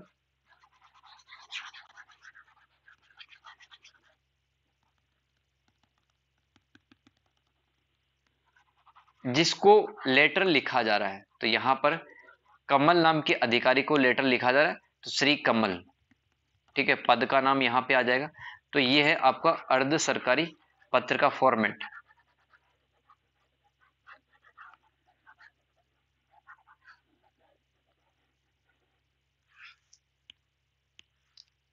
अर्ध सरकारी फॉर्मेट, ठीक है, मुझे इंपॉर्टेंट लग रहा है इसलिए एक बार ध्यान से देख लेना इसको। व्यक्तिक लेखन की भाषा, ठीक है, व्यक्तिक लेखन होता क्या है, तो व्यक्तिक लेखन क्या है, समझ में आ गया कि एक व्यक्ति अपने आप को केंद्र में रखते हुए जो कुछ लिखता है वही व्यक्तिक लेखन कहलाता है। इसमें किसी बाहरी व्यक्ति का हस्तक्षेप नहीं होता है। ठीक है, अब देखो 10 नंबर के सवाल बन सकते हैं यहां से, जैसे कि यात्रा वृत्तांत पे लिखना आ सकता है, डायरी, संस्मरण, आत्मकथा। ओके, और इन पे भी आ सकता है संस्मरण की भाषा, आत्मकथा की भाषा, ऐसे। ये तो हो गए 10 मार्क्स के। 20 मार्क्स के ये पूरा पूछ सकता है कि व्यक्तिक लेखन की परिभाषा बताते हुए इसकी विभिन्न विधाएं बताएं। विधा का मतलब होता है शैली, विधा का मतलब प्रकार भी अपन कह सकते हैं।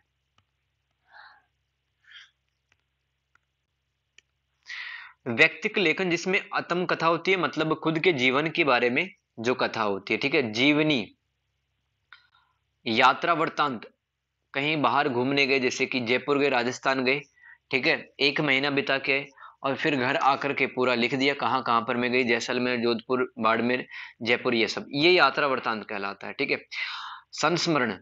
संस्मरण क्या होता है, जैसे कि मुगल काल में बाबर ने किसी को बिठा दिया, ठीक है, कि भाई मेरे जीवन के बारे में लिखते जाओ, तो बाबर याद करता चला गया। ऐसे ही तुजुक ए जहांगीर है, वो भी एक संस्मरणी है ना। जहांगीर ने अपने जीवन की घटनाएं बताते बताते गए और वो एक व्यक्ति पास में बैठा हुआ होता था और वो लिख दिया करता था। तो संस्मरण का मतलब होता है कि पास्ट की घटनाओं को याद करके, जब हम पीछे वाले दिनों के अंदर जाते हैं, ठीक है, हम भूतकाल के अंदर जाते हैं और हमारे साथ में क्या क्या हुआ है, तो उनको याद करके, बीते हुए पलों को याद करके जब हम कुछ लिखते हैं तो संस्मरण की कैटेगरी के अंदर आता है। डायरी, ठीक है, डायरी में मतलब डायरी भी मतलब समान ही होते हैं लगभग संस्मरण के। डायरी है, जालंधर के अंदर रहकर मोहन राकेश ने डायरी लिखी और उसके अंदर वो बताते चले गए कि मेरा जीवन कैसा चल रहा है, मैं क्या फील कर रहा हूँ, ये सब। तो व्यक्तिगत लेखन में आत्मकथा, जीवन यात्रा वृत्तांत, संस्मरण और डायरी आदि विधाएं शामिल होती है। में व्यक्ति के भोगे हुए क्षणों का वर्णन होता है। इसमें कल्पना के बजाय वस्तु, स्थिति या सत्य घटना को चित्रित किया जाता है। अब देखो यहाँ पर कोरी कल्पनाएं नहीं होती है। अब जैसे कि आप अपने जीवन के बारे में लिख रहे हो तो आपको झूठी बात तो लिखोगे नहीं, या फिर कोई कल्पना तो करोगे नहीं कि अगर ऐसा होता तो मैं ऐसा कर लेती। आप अपने जीवन की सच्ची घटनाएं लिखोगे उसके अंदर। लेकिन सच्चाई का वर्णन करते समय लेखक इस बात का विशेष ध्यान रखता है कि उसका लेखन केवल तथ्यात्मक ना रह जाए, इसलिए वह इसमें अंतरंगता और रोचकता लाने के लिए भाषा शैली के प्रति सचेत रहता है। कल्पना का प्रयोग वह उसी समय सीमा तक करता है जहां तक उसके तथ्यों को कोई नुकसान नहीं पहुंचता है। ठीक है, तो एक जो देखो सृजनात्मक पक्ष में लिखना क्या है, सीधी सी बात है कि अगर कोई व्यक्ति जीवनी लिखता है, अगर कोई व्यक्ति संस्मरण लिखता है, तो वो इस तरीके का लिखेगा कि दुनिया उसके संस्मरण को, उसकी ऑटोबायोग्राफी को पढ़े। तो इस तरह से वो शैली अपनाता है और अपने शब्दों का बहुत नाप तोल के इस्तेमाल करता है। इस तरह से अपन चीजें इसके अंदर लिख सकते हैं। ठीक है, ये सृजनात्मक लेखन में सॉरी सृजनात्मक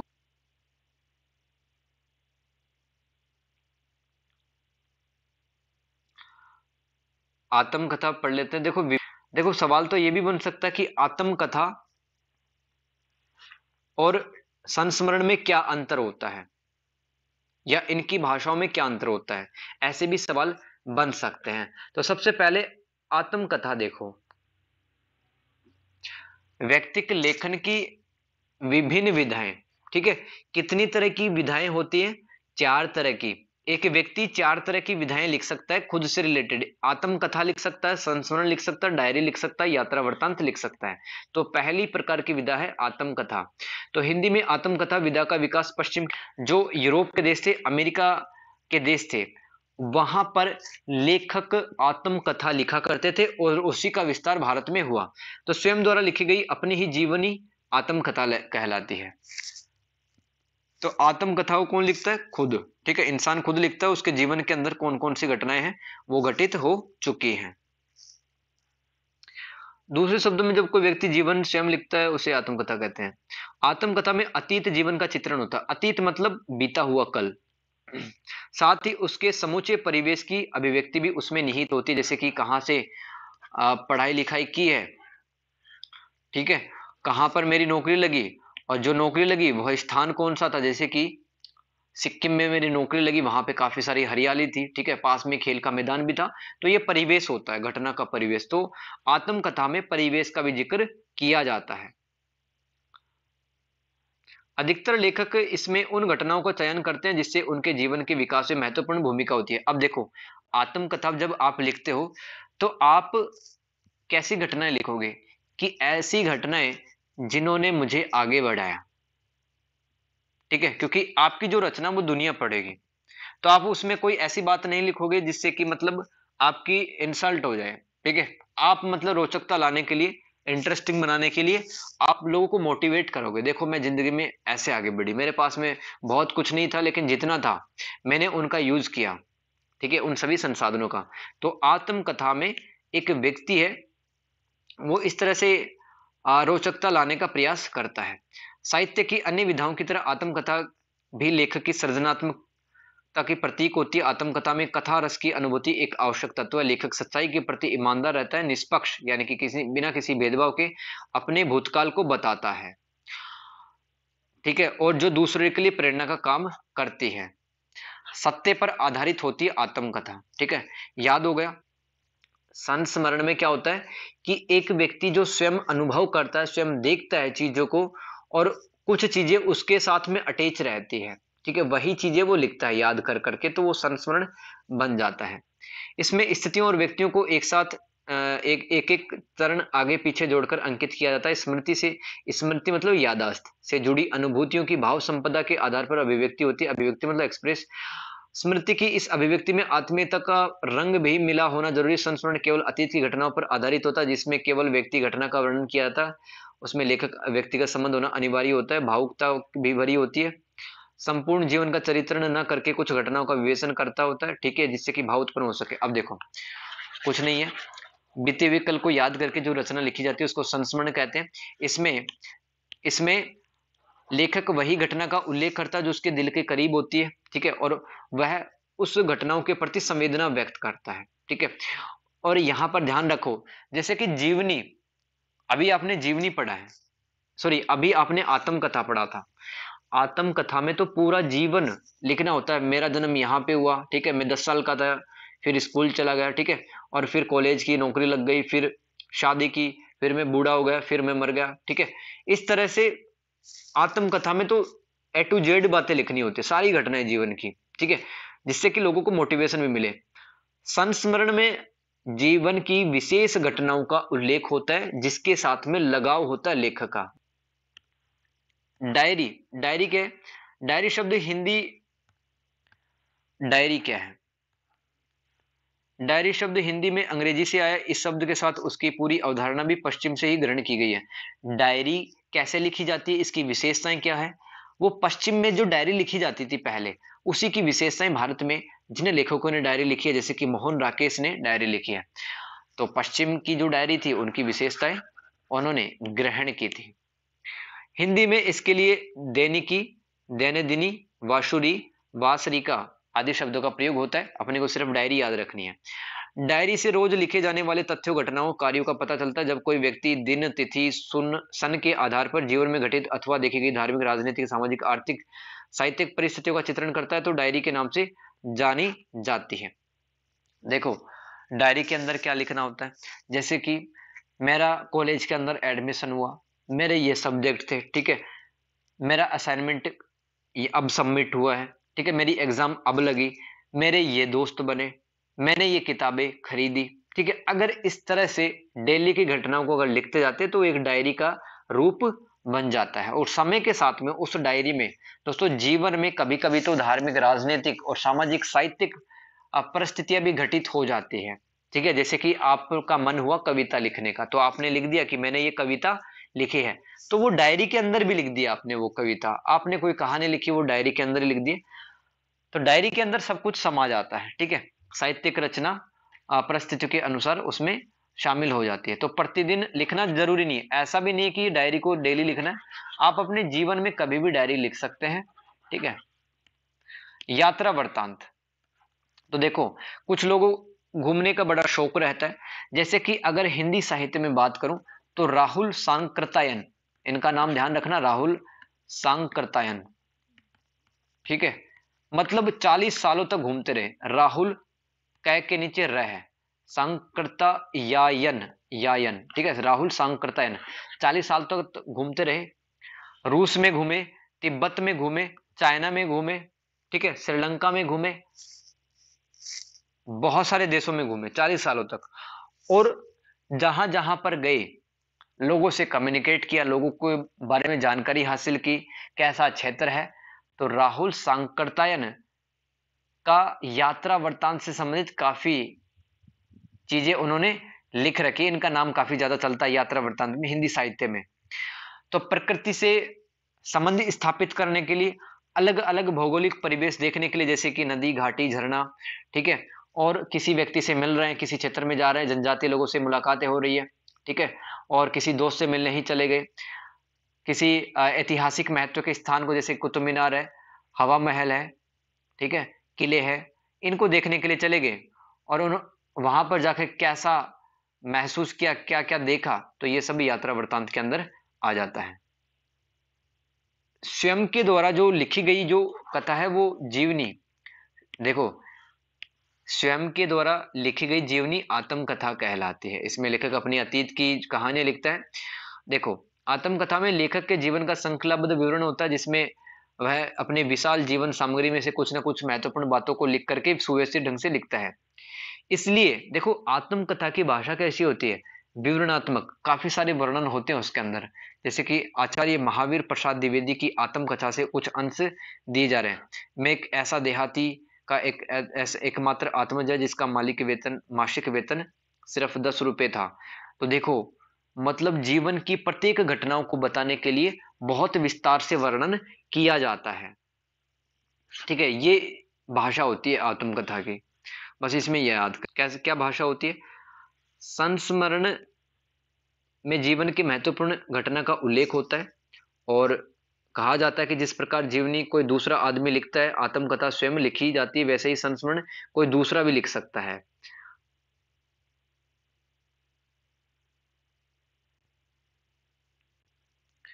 ये लिखे माखनलाल चतुर्वेदी बहुत सरल भाषा में।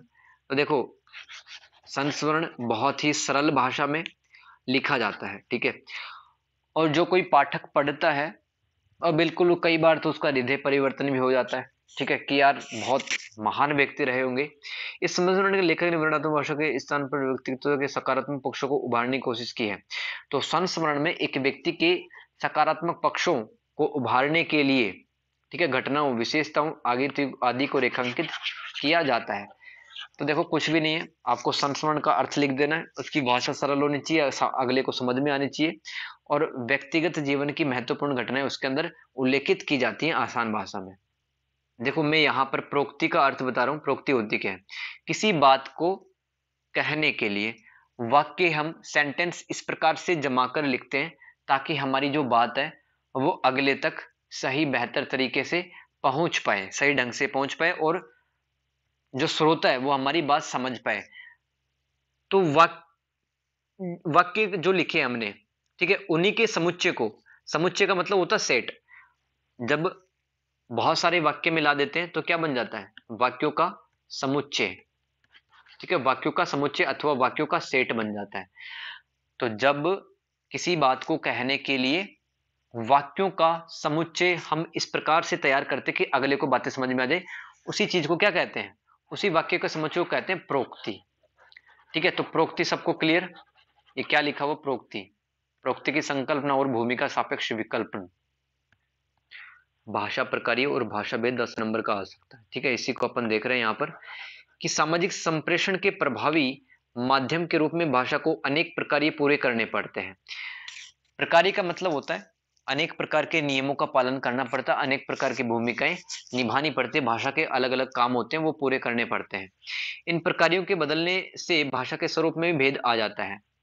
अगर ऊपर से भी देखें तो आपको साफ दिखाई देगा कि भाषा का एक प्रकार ही सामान्य होता है, अर्थात वह हमारे दैनंदिन जीवन की संप्रेषण परक जरूरतों को पूरा करती है, जैसे हालचाल पूछना, मौसम, फिल्म आदि सामान्य विषयों पर बातचीत करना, स्वागत करना, किसी को विदा करना, सहमति असहमति जताना। ठीक है, ये सब भाषा के काम होते हैं। अगर कोई भाषा इसमें समर्थ नहीं होती है तो वो भाषा विलुप्त हो जाती है। अब देखो भाषा के अलग अलग काम होते हैं। भाषा प्रक्रिया का मतलब क्या है? सिंपल सा देखो, किताब की लैंग्वेज याद रहे ना या रहे, मेरा बताया हुआ जरूर याद रह सकता है आपको सिंपल शब्दों में। भाषा प्रक्रिया का मतलब होता है भाषा की भूमिका, भाषा के कार्य। ठीक है, तो डेली लाइफ में हम अपने विचारों को व्यक्त करने के लैंग्वेज का इस्तेमाल करते हैं। अगर वो लैंग्वेज काबिल नहीं है तो लैंग्वेज फिर घटिया होती है, वो विलुप्त हो जाती है। तो एक अच्छी भाषा को जीवित रहने के लिए उसको कई प्रकार की भूमिकाओं का निर्वाह, अर्थात कई प्रकार के काम उसको करने पड़ते हैं। उसके अंदर काफी अच्छे शब्द होने चाहिए और हर प्रकार के लगभग भावों को बताने के लिए उसके पास शब्द होने चाहिए। अब देखो यहाँ पर ये तो भाषा प्रकार ये समझ में आ गया है क्या चीज है। भाषा भेद क्या है?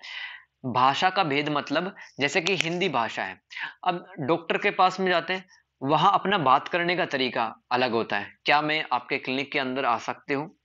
तो डॉक्टर कहता है बिल्कुल आइए। तो फिर आप कहते हैं कि मेरी जो तबीयत है पिछले 1 महीने से खराब है, मुझे शरीर में ये सब दिक्कतें हैं। ठीक है, तो ये डॉक्टर से बात करते हैं।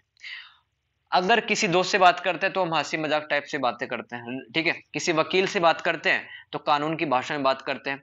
बैंक मैनेजर से बातें करते हैं तो बैंक के क्षेत्र में जो शब्द इस्तेमाल किए जाते हैं उनको अपनी भाषा में इस्तेमाल करते हैं अपन।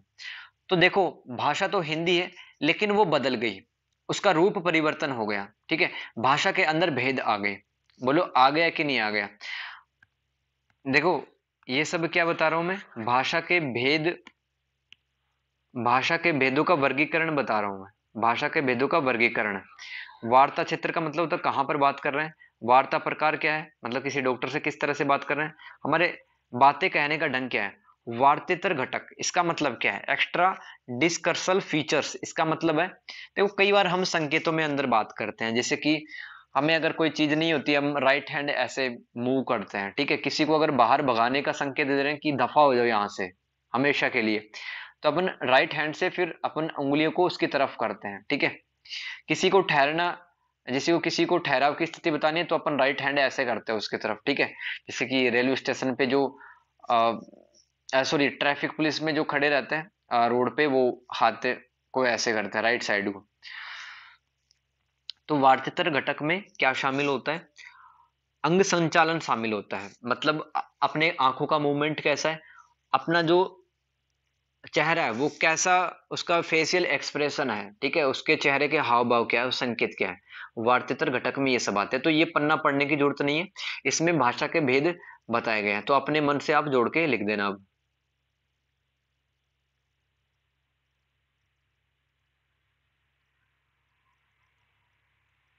नंबर का आ सकता है। अभी तक हम जान चुके हैं, तो मेरे साथ में पढ़ने की कोशिश करना। अभी तक हम जान चुके हैं कि भाषा का संबंध मानव व्यक्तित्व और सामाजिक संदर्भों से बड़ी गहराई के साथ जुड़ा होता है। हमने देखा कि भाषिक प्रकार्य, भाषा के जो काम होते हैं उसकी जो जिम्मेदारियां होती हैं, और भाषा के भेद की संकल्पना को सामने रखे तो बिना संप्रेषण परक भाषा पर बात नहीं की जा सकती। भाषा में निहित इस संप्रेषणीयता को महत्व मिलने के साथ ही प्रोक्ति की संकल्पना सामने आई। इसके पहले भाषा की महत्तम तथा सार्थी इकाई वाक्य को माना जाता था। देखो यहाँ पे क्या कहा जा रहा है कि पहले तो देखिए मौखिक भाषा का विकास हुआ इंसानों के इतिहास में, पहले मौखिक भाषा का विकास हुआ, उसके बाद में लिपि आई, लिपि आई तो वाक्य बने, और वाक्य बने तो प्रोक्ति बनी, क्योंकि वाक्य के संग्रह को अपन क्या कहते हैं, वाक्यों को एक जगह इकट्ठा कर देते व्यवस्थित रूप में, उसे तो प्रोक्ति कहते हैं। फिर ये प्रोक्ति की संकल्पना अथवा प्रोक्ति का कॉन्सेप्ट आया। अब प्रोक्ति को वाक्योपरि इकाई मानते हुए इसे संप्रेषणीयता में अधिक महत्वपूर्ण घोषित कर दिया गया। आप जानते हैं कि हम अपनी भाषा प्रयोग में स्वतंत्र वाक्यों को एक के बाद एक प्रयोग नहीं करते, बोलते या लिखते समय संदर्भ अथवा कार्यकारण संबंध के अनुसार ही हम इन्हें जोड़कर प्रोक्ति का निर्माण करते हैं। स्वतंत्र वाक्य श्रृंखला देखें। राम और श्याम भाई है, राम और श्याम कपड़े का व्यापार करते हैं, राम विदेश जाता है, राम भारत में व्यापार संभालता है। ठीक है, अब ये 4 वाक्य हमारे सामने लिखे हुए हैं। अब हमसे कोई पूछता कि यार राम और श्याम क्या करते हैं आजकल, तो हमारे सामने 4 सेंटेंस है। किसी व्यक्ति को अगर हम बताना चाहेंगे तो इन चारों वाक्य को मतलब क्रम से जोड़ते चले जाएंगे और सामने वाला समझ जाएगा। ठीक है, हम क्या कहेंगे कि राम और श्याम भाई हैं, वे दोनों कपड़े का व्यापार करते हैं। व्यापार के सिलसिले में राम विदेश जाता रहता है और इस बीच भारत में श्याम व्यापार संभालता है। तो दोस्त, हमारी जो प्रोक्ति है ना, उसका सही अर्थ निकल रहा है। ठीक है, अगर हम इन चारों वाक्यों में से जो चौथा वाक्य है, श्याम भारत में व्यापार संभालता है, इसको पहले लिखेंगे, फिर बोलेंगे कि राम विदेश जाता है, तो अगले को समझ में नहीं आएगा कौन विदेश जा रहा है, कौन भारत में रह रहा है, कौन किसका भाई है। तो प्रोक्ति में हमें सही तरीके से वाक्य का जो क्रम है, उसका जो विन्यास है, उसको सही लिखना पड़ता है। भाषण लिखते समय हमें किन किन बातों का ध्यान रखना चाहिए। देखो, ये सब तो याद करने की आवश्यकता नहीं, ये ऊपर जो लिखा है। ठीक है, सीधे आप सवाल पे आओ। व्याकरणिकता, यानी कि भाषण लिखते समय वाक्य व्याकरण की दृष्टि से शुद्ध होने चाहिए। ठीक है, और भाषण लेखन में हम जो प्रोक्ति लिखते हैं, प्रोक्ति मतलब वाक्यों का संग्रह है, उसमें वाक्य सही प्रकार से लिखे जाएं, उनका जो क्रम है वो सही हो, ताकि हमारा जो भाषण है वो काफी लोग पहुंचे, श्रोता है वो ध्यान से सुने हमारा भाषण। ठीक है, ये पहली विशेषता हो गई भाषण लेखन की। भाषण लेखन की दूसरी विशेषता क्या है? स्पष्टता। भाषण में विचारों और भावों की अभिव्यक्ति स्पष्ट रूप से की जानी चाहिए। भाषण इस प्रकार से लिखा हो जाना चाहिए कि उसमें किसी भी प्रकार की भ्रांति या गलत सूचना ना मिले। ठीक है, दूसरी विशेषता याद करो, स्पष्टता। पहले क्या थी? व्याकरणिकता, व्याकरण की दृष्टि से शुद्ध होना चाहिए। तीसरा है औचित्य। इस दृष्टि से यह देखना चाहिए कि भाषण का शब्द चयन और शब्द क्रम ऐसा हो कि भाषण पूरी तरह से श्रोता से संप्रेषित हो। संप्रेषित का मतलब है कि हम अपने विचारों को अच्छे से दूसरे तक पहुंचा पाए। संदेश को विषयानुकूल बनाए रखना भी जरूरी है। जैसे कि भाषण आपको लिखना महिला सशक्तिकरण, तो महिला सशक्तिकरण बोलते बोलते पर्यावरण, भ्रष्टाचार, आतंकवाद ये सब नहीं बोलना। ठीक है, महिला सशक्तिकरण में भाषण बोलना है तो महिला सशक्तिकरण पे फोकस रखना होगा, तो विषय से नहीं भटकना चाहिए। औचित्य में आपको ये लिखना है। प्रभावशीलता चौथी विशेषता है। भाषण में प्रभाव तभी आ सकता है जब उसमें भाषा का प्रवाह अथवा लैंग्वेज का जो फ्लो होता है, ठीक है, बोलते बोलते, और ताजगी हो, मतलब उसमें नवीनता हो। आपका कोई भाषण सुने हो तो उसको ऐसा नहीं लगे कि यार ये तो बोरिंग है, रटा रटा है भाषण बोल रहा है। छोटे छोटे वाक्यों में विचार होने चाहिए। ये सबसे अच्छा तरीका होता है भाषण बोलने का। और आसान और आम जनता की समझ में आने वाले शब्दों का, मुहावरों का और कहावतों का भी प्रयोग करके भाषण लेखन को और ज्यादा मजबूत किया जा सकता है। तो 4 पॉइंट याद रखना भाषण लेखन में: प्रभावशीलता, औचित्य, स्पष्टता और व्याकरणिकता। समाचार पत्र की भाषा कैसी होनी चाहिए? अद्यनता। अद्यनता का मतलब क्या होता है कि इस गुण के कारण समाचार का मूल्य और ही बढ़ जाता है। जिस घटना या विषय की जानकारी हम समाचार के रूप में दे देते हैं, यदि वह तुरंत जनता तक पहुंच जाती है तो उसकी तरफ आकर्षित हो जाते हैं। हमारे आसपास ऐसी घटनाएं होती रहती है जो गतिशील होती है, जैसे तूफान, सूखी घटनाएं। ऐसी स्थिति में प्रत्येक क्षण घटना को एक नया मोड़ देता है, जिसमें पाठक की दिलचस्पी होती है। यदि ये समाचार विलंब, देरी से पहुंच जाए तो महत्वहीन हो जाएंगे। इस संदर्भ में आप कुछ ही समय पहले आए समुद्री तूफान हुदहुद के समाचारों को देख सकते हैं। ठीक है, अद्यनता का मतलब क्या होता है कि सबसे जल्दी अपडेट पाना। ठीक है, अगर कहीं पे बरसात पड़ रही, कहीं पर कोई चक्रवात आ गया, आंधी आ गई, कहीं पर भूकंप आ गया, आग लग गई, ठीक है, तो उसकी जानकारी सबसे पहले अपने पाठकों तक पहुंचाने का प्रयास किया जाना चाहिए। जैसे कि आज कितनी तारीख है? आज 5 जुलाई है। ठीक है, तो आज किसी जगह पर भारी बरसात आ गई, काफी सारे जानवर, इंसान खत्म हो गए। ठीक है, तो अगर इसकी सूचना कल नहीं आई, 10 दिन बाद में, तो कौन पढ़ेगा 5 जुलाई को क्या हुआ?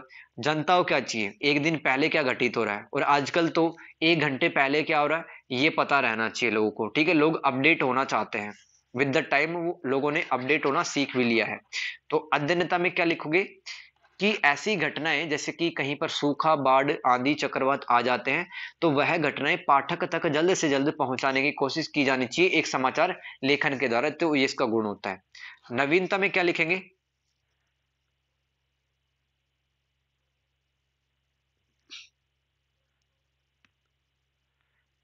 नवीनता यह गुण समाचार का प्राण माना जाता है। जो घटना या विषय की सामान्य प्रकृति से हटकर उसमें नवीनता होती है, ऐसे समाचार जनता को आकृष्ट करते हैं और इसके लेखन में घटना को रोचक, उत्तेजक या मजेदार बना करके प्रस्तुत करना चाहिए। उदाहरण के लिए नीचे दिया गया समाचार पत्र देखें। चौथा पॉइंट समझ में आ गया सबको? निष्पक्षता, यानी कि एक अच्छे समाचार पत्र की क्या विशेषता होती है कि वह तटस्थ होकर लिखता है, वह किसी का समाचार लेखन में, ठीक है, जिससे कि सांप्रदायिक सौहार्द, जिससे कि समाज में जो खुशियां वो बरकरार रहती है। पांचवा पॉइंट है इसका समाचार, ठीक है। तो यथार्थता में क्या याद रखना है कि यथार्थता से आशय कि समाचार लिखते समय तथ्यों का सही वर्णन किया जाना चाहिए। समाचार में यथार्थ और निष्पक्षता का संतुलन बनाए रखने के लिए समाचार का महत्व बढ़ जाता है।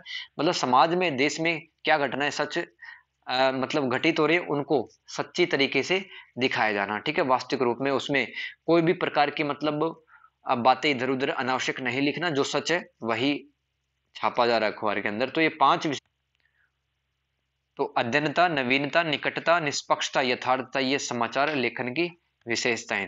चैप्टर नंबर 1 ये अधूरा था, इसको पूरा करते हैं अब। संप्रेषण का प्रयोजन, ये दिसंबर 2022 के पेपर में पूछा था, ठीक है। तो ये तो याद कर लिया। व्यक्तिगत जरूरत, व्यक्तिगत संबंध, सूचना, आपस में बातचीत, आग्रह। आग्रह में क्या याद करना था? मतलब कोई विज्ञापन हमें बताता है ये फेस वॉश खरीद लो, शैम्पू खरीद लो। संप्रेषण की प्रक्रिया, एक तो ये वाला सवाल है ना, ये 20 नंबर का कल बन सकता है, ठीक है। पहला ये, दूसरा सवाल हो सकता है पेपर जब मिलेगा तब। और संप्रेषण के विविध रूप, ये वाला देखो, संप्रेषण के विविध रूप, ठीक है। इसमें पॉइंट याद करो सबसे पहले, तो हेडिंग याद रह जाए तो फिर क्या ही दिक्कत है।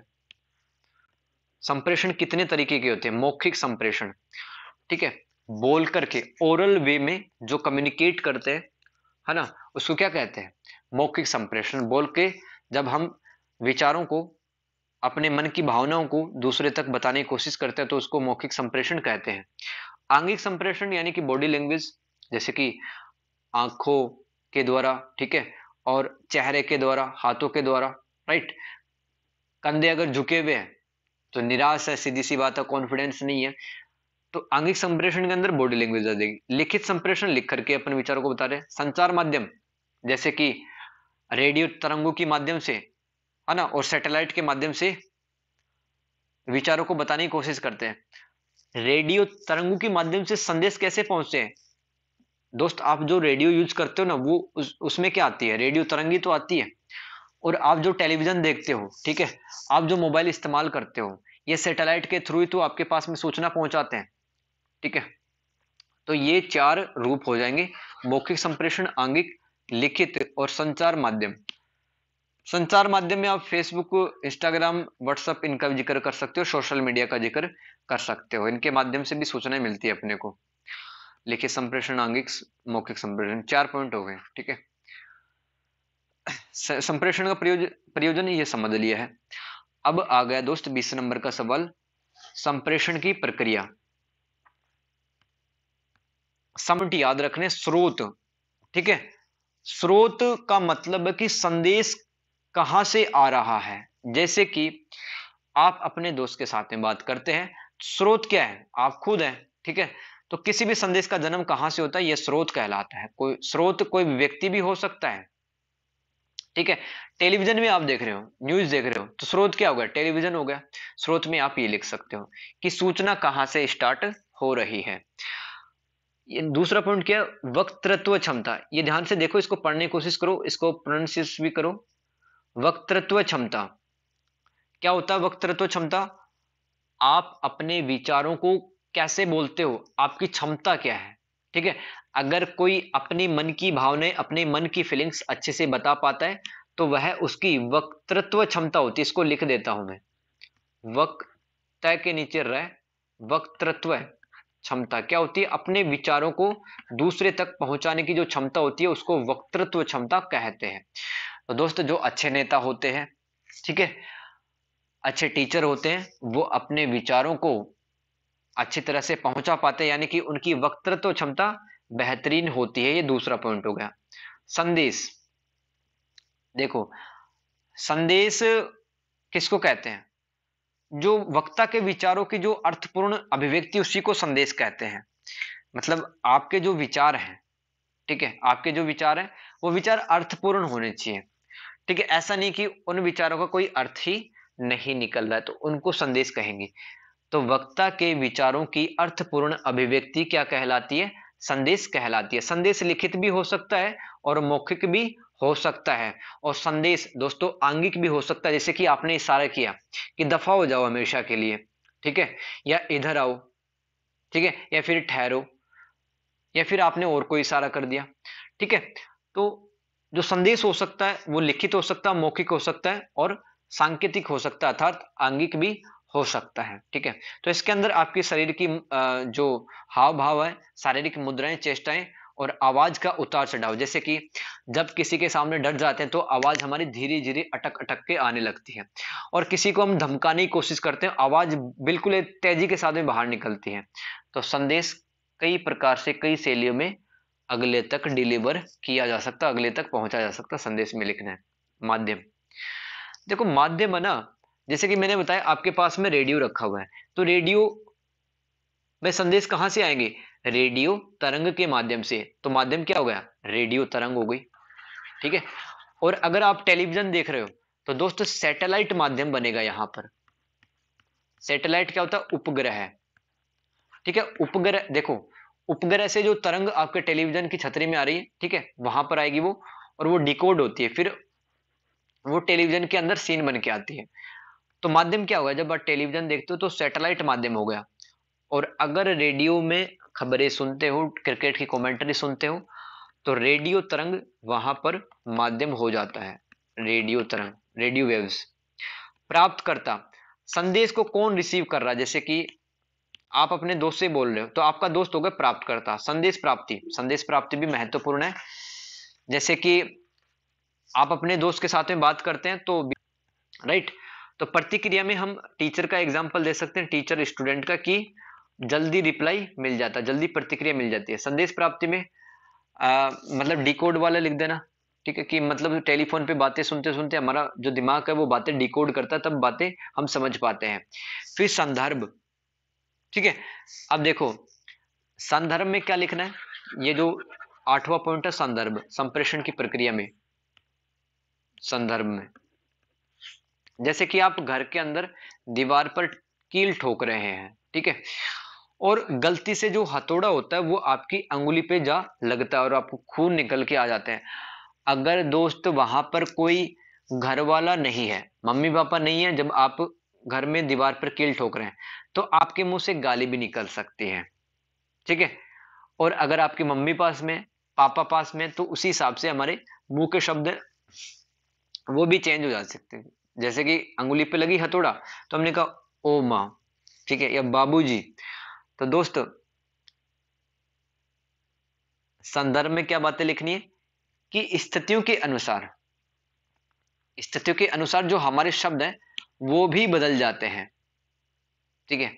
ये जो कील ठोकने वाला एग्जांपल है, याद रखना, लिख के आ सकते हैं इसको। जीवन मूल्य और दृष्टिकोण, तो संप्रेषण की प्रक्रिया में सहायक जिन तत्वों की चर्चा की गई वे आधारभूत तत्व हैं, ठीक है, उनका प्रभाव हमारे जीवन मूल्य पर भी, जीवन पर भी पड़ता है। तो हमें ऐसे शब्द इस्तेमाल करना चाहिए जो कि हमारे जीवन को आगे बढ़ाएं, ठीक है, और हमारा जो जीवन है वो एक सही दिशा में आगे बढ़ता रहे। ये आप 9वें पॉइंट में लिख सकते हैं। तो एक एक करके याद करते हैं। संप्रेषण की प्रक्रिया में स्रोत, वक्तृत्व क्षमता, संदेश, माध्यम, प्राप्तकर्ता, संदेश की प्राप्ति, प्रतिक्रिया, संदर्भ और जीवन मूल्य और दृष्टिकोण। टोटल 9 पॉइंट है, और ये 20 नंबर का सवाल कल देख सकते हैं आप। बहुत ज्यादा चांस इसके बन रहे हैं, तभी मैंने बताया ध्यान से समझना इसको जरूरी था। कितने प्रकार के संप्रेषण हो सकते हैं? आराम से लिख सकते हैं। मौखिक संप्रेषण, आंगिक संप्रेषण, लिखित और संचार माध्यम। तो चैप्टर नंबर 2 से क्या सवाल बन सकता है? उचित भाषा के प्रकार्य और लिखित भाषा के प्रकार्य, ये 10 नंबर का आ सकता है, दोनों में से कोई एक। ये तो आ चुका है, बोलचाल की भाषा का लिप्यंकन, ठीक है, इनको पढ़ के देखते हैं और चैप्टर नंबर 2 भी फिनिश करते हैं। ठीक है, अभी सामाजिक संप्रेषण की दृष्टि से भाषा का उच्चरित रूप अधिक महत्वपूर्ण माना गया। प्रसिद्ध आधुनिक भाषा वैज्ञानिक सश्यूर के बाद से पिछले कुछ सालों तक भाषा अध्येताओं ने केवल, देखो ये दोनों लाइन है, ये कह रहे हैं कि जो उच्चरित भाषा है वो ज्यादा महत्वपूर्ण होती है लिखित भाषा की, क्योंकि उच्चरित भाषा का जो विस्तार होता है वो ज्यादा होता है मौखिक भाषा की तुलना में। मानव के संप्रेषण व्यापार में उच्चरित भाषा मूलभूत भाषा रूप होती है। किसी भी भाषा समाज में भाषा बोलने वालों की संख्या से, देखो किसी भी समाज के अंदर भाषा को बोलने वाले जो लोग हैं उनकी संख्या अधिक रहती है, किसकी तुलना में, लिखने वालों की तुलना अगर की जाए तो। ठीक है, तो उच्चरित भाषा है उसके रूप अलग अलग हो सकते हैं, जैसे कि हिंदी एक भाषा है लेकिन बम्बईया हिंदी अलग है थोड़ी सी। मूवीज में आप डायलॉग वगैरह देखती हो बम्बईया हिंदी के, कलकतिया हिंदी अलग है, हैदराबादी हिंदी के अलग है। तो सामाजिक स्तर पर भी भेद आ जाते हैं, यानी कि भेद का मतलब होता है क्लासिफिकेशन, प्रकार, टाइप। तो उच्चरित भाषा में भी कई प्रकार के भेद आ जाते हैं स्थान स्थान के आधार पर। तो इस प्रकार से एक भाषा का विकास होता चला जाता है। लिए उच्चरित भाषा के प्रकार में और क्या लिख सकते हैं कि कई ऐसे शब्द हैं जो कि स्थानीय स्तर पर बदल जाते हैं, जैसे कि लोग पेंशन को पिंसन कहने लगते हैं और इंजीनियर को इंजीनियर कहने लगते हैं, यूनिवर्सिटी को यूनिवर्सिटी। ठीक है, इस तरह से भाषा ध्वन्यात्मक रूप से बदल जाती है। और उच्चरित भाषा में बॉडी लैंग्वेज भी काफी महत्वपूर्ण होती है। बोलते टाइम हम काफी तरह से अंगों को मतलब अंगों की सहायता से हम अपने जो फीलिंग्स होती है उसको बताने की कोशिश करते हैं। और प्रयुक्ता इसमें महत्वपूर्ण होता है। उच्चरित भाषा में प्रयुक्ता, प्रयुक्ता कौन होता है, भाषा को बोलने वाला। ठीक है, तो उसने जितनी शिक्षा प्राप्त कर ली, जो जितना पढ़ा लिखा होगा उस तरह से एक भाषा पर अपनी कमांड रखता है। तो ये उच्चरित भाषा के प्रकार में आप लिखित भाषा के प्रकार। उच्चरित भाषा के तो समझ लिया आपने क्या क्या जिम्मेदारियां वो निभाती है, किस तरह से उसमें चेंज आ जाता है। स्मृति में सहायक, देखो अगर आप ने कुछ शिक्षा हासिल की है, कहानियां लिखते हो, उपन्यास लिख सकते हो, निबंध लिख सकते हो, कविताएं लिख सकते हो, तो आपके आगे आने वाली जो पीढ़ियां हैं वो भी आपकी जो रचनाएं वो उनको पढ़ेंगे कि हमारी मम्मी, हमारी दादी, हमारे पापा, हमारे दादा ये सब कुछ लिखा करते थे। तो लिखित भाषा स्मृति में सहायक होती है। ठीक है, जैसे कि रामचरितमानस है और अन्य जो महाकाव्य हैं, ठीक है, वो पहले के टाइम पे लिखे हुए हैं, अब लोगों ने लिख दिए। ठीक है, लोगों ने लिख दिए तभी तो हम पढ़ पा रहे हैं।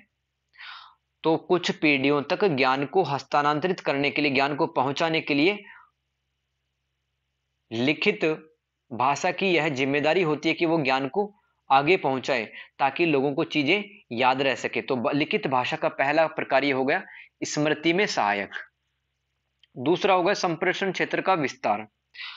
देखो मौखिक संप्रेषण में वक्ता और श्रोता दोनों की उपस्थिति अनिवार्य है। जब हम किसी से ओरली बात करते हैं, ओरल वे में, तब लिसनर भी होना चाहिए। अपन अकेले में बड़बड़ाते रहेंगे तो लोग कहेंगे देखो पागल हो गया। तो संप्रेषण कब होता है, जब वक्ता और श्रोता होता है। तो मौखिक संप्रेषण वक्ता और श्रोता दोनों चाहिए। मौखिक संप्रेषण में क्षेत्र सीमित होता है।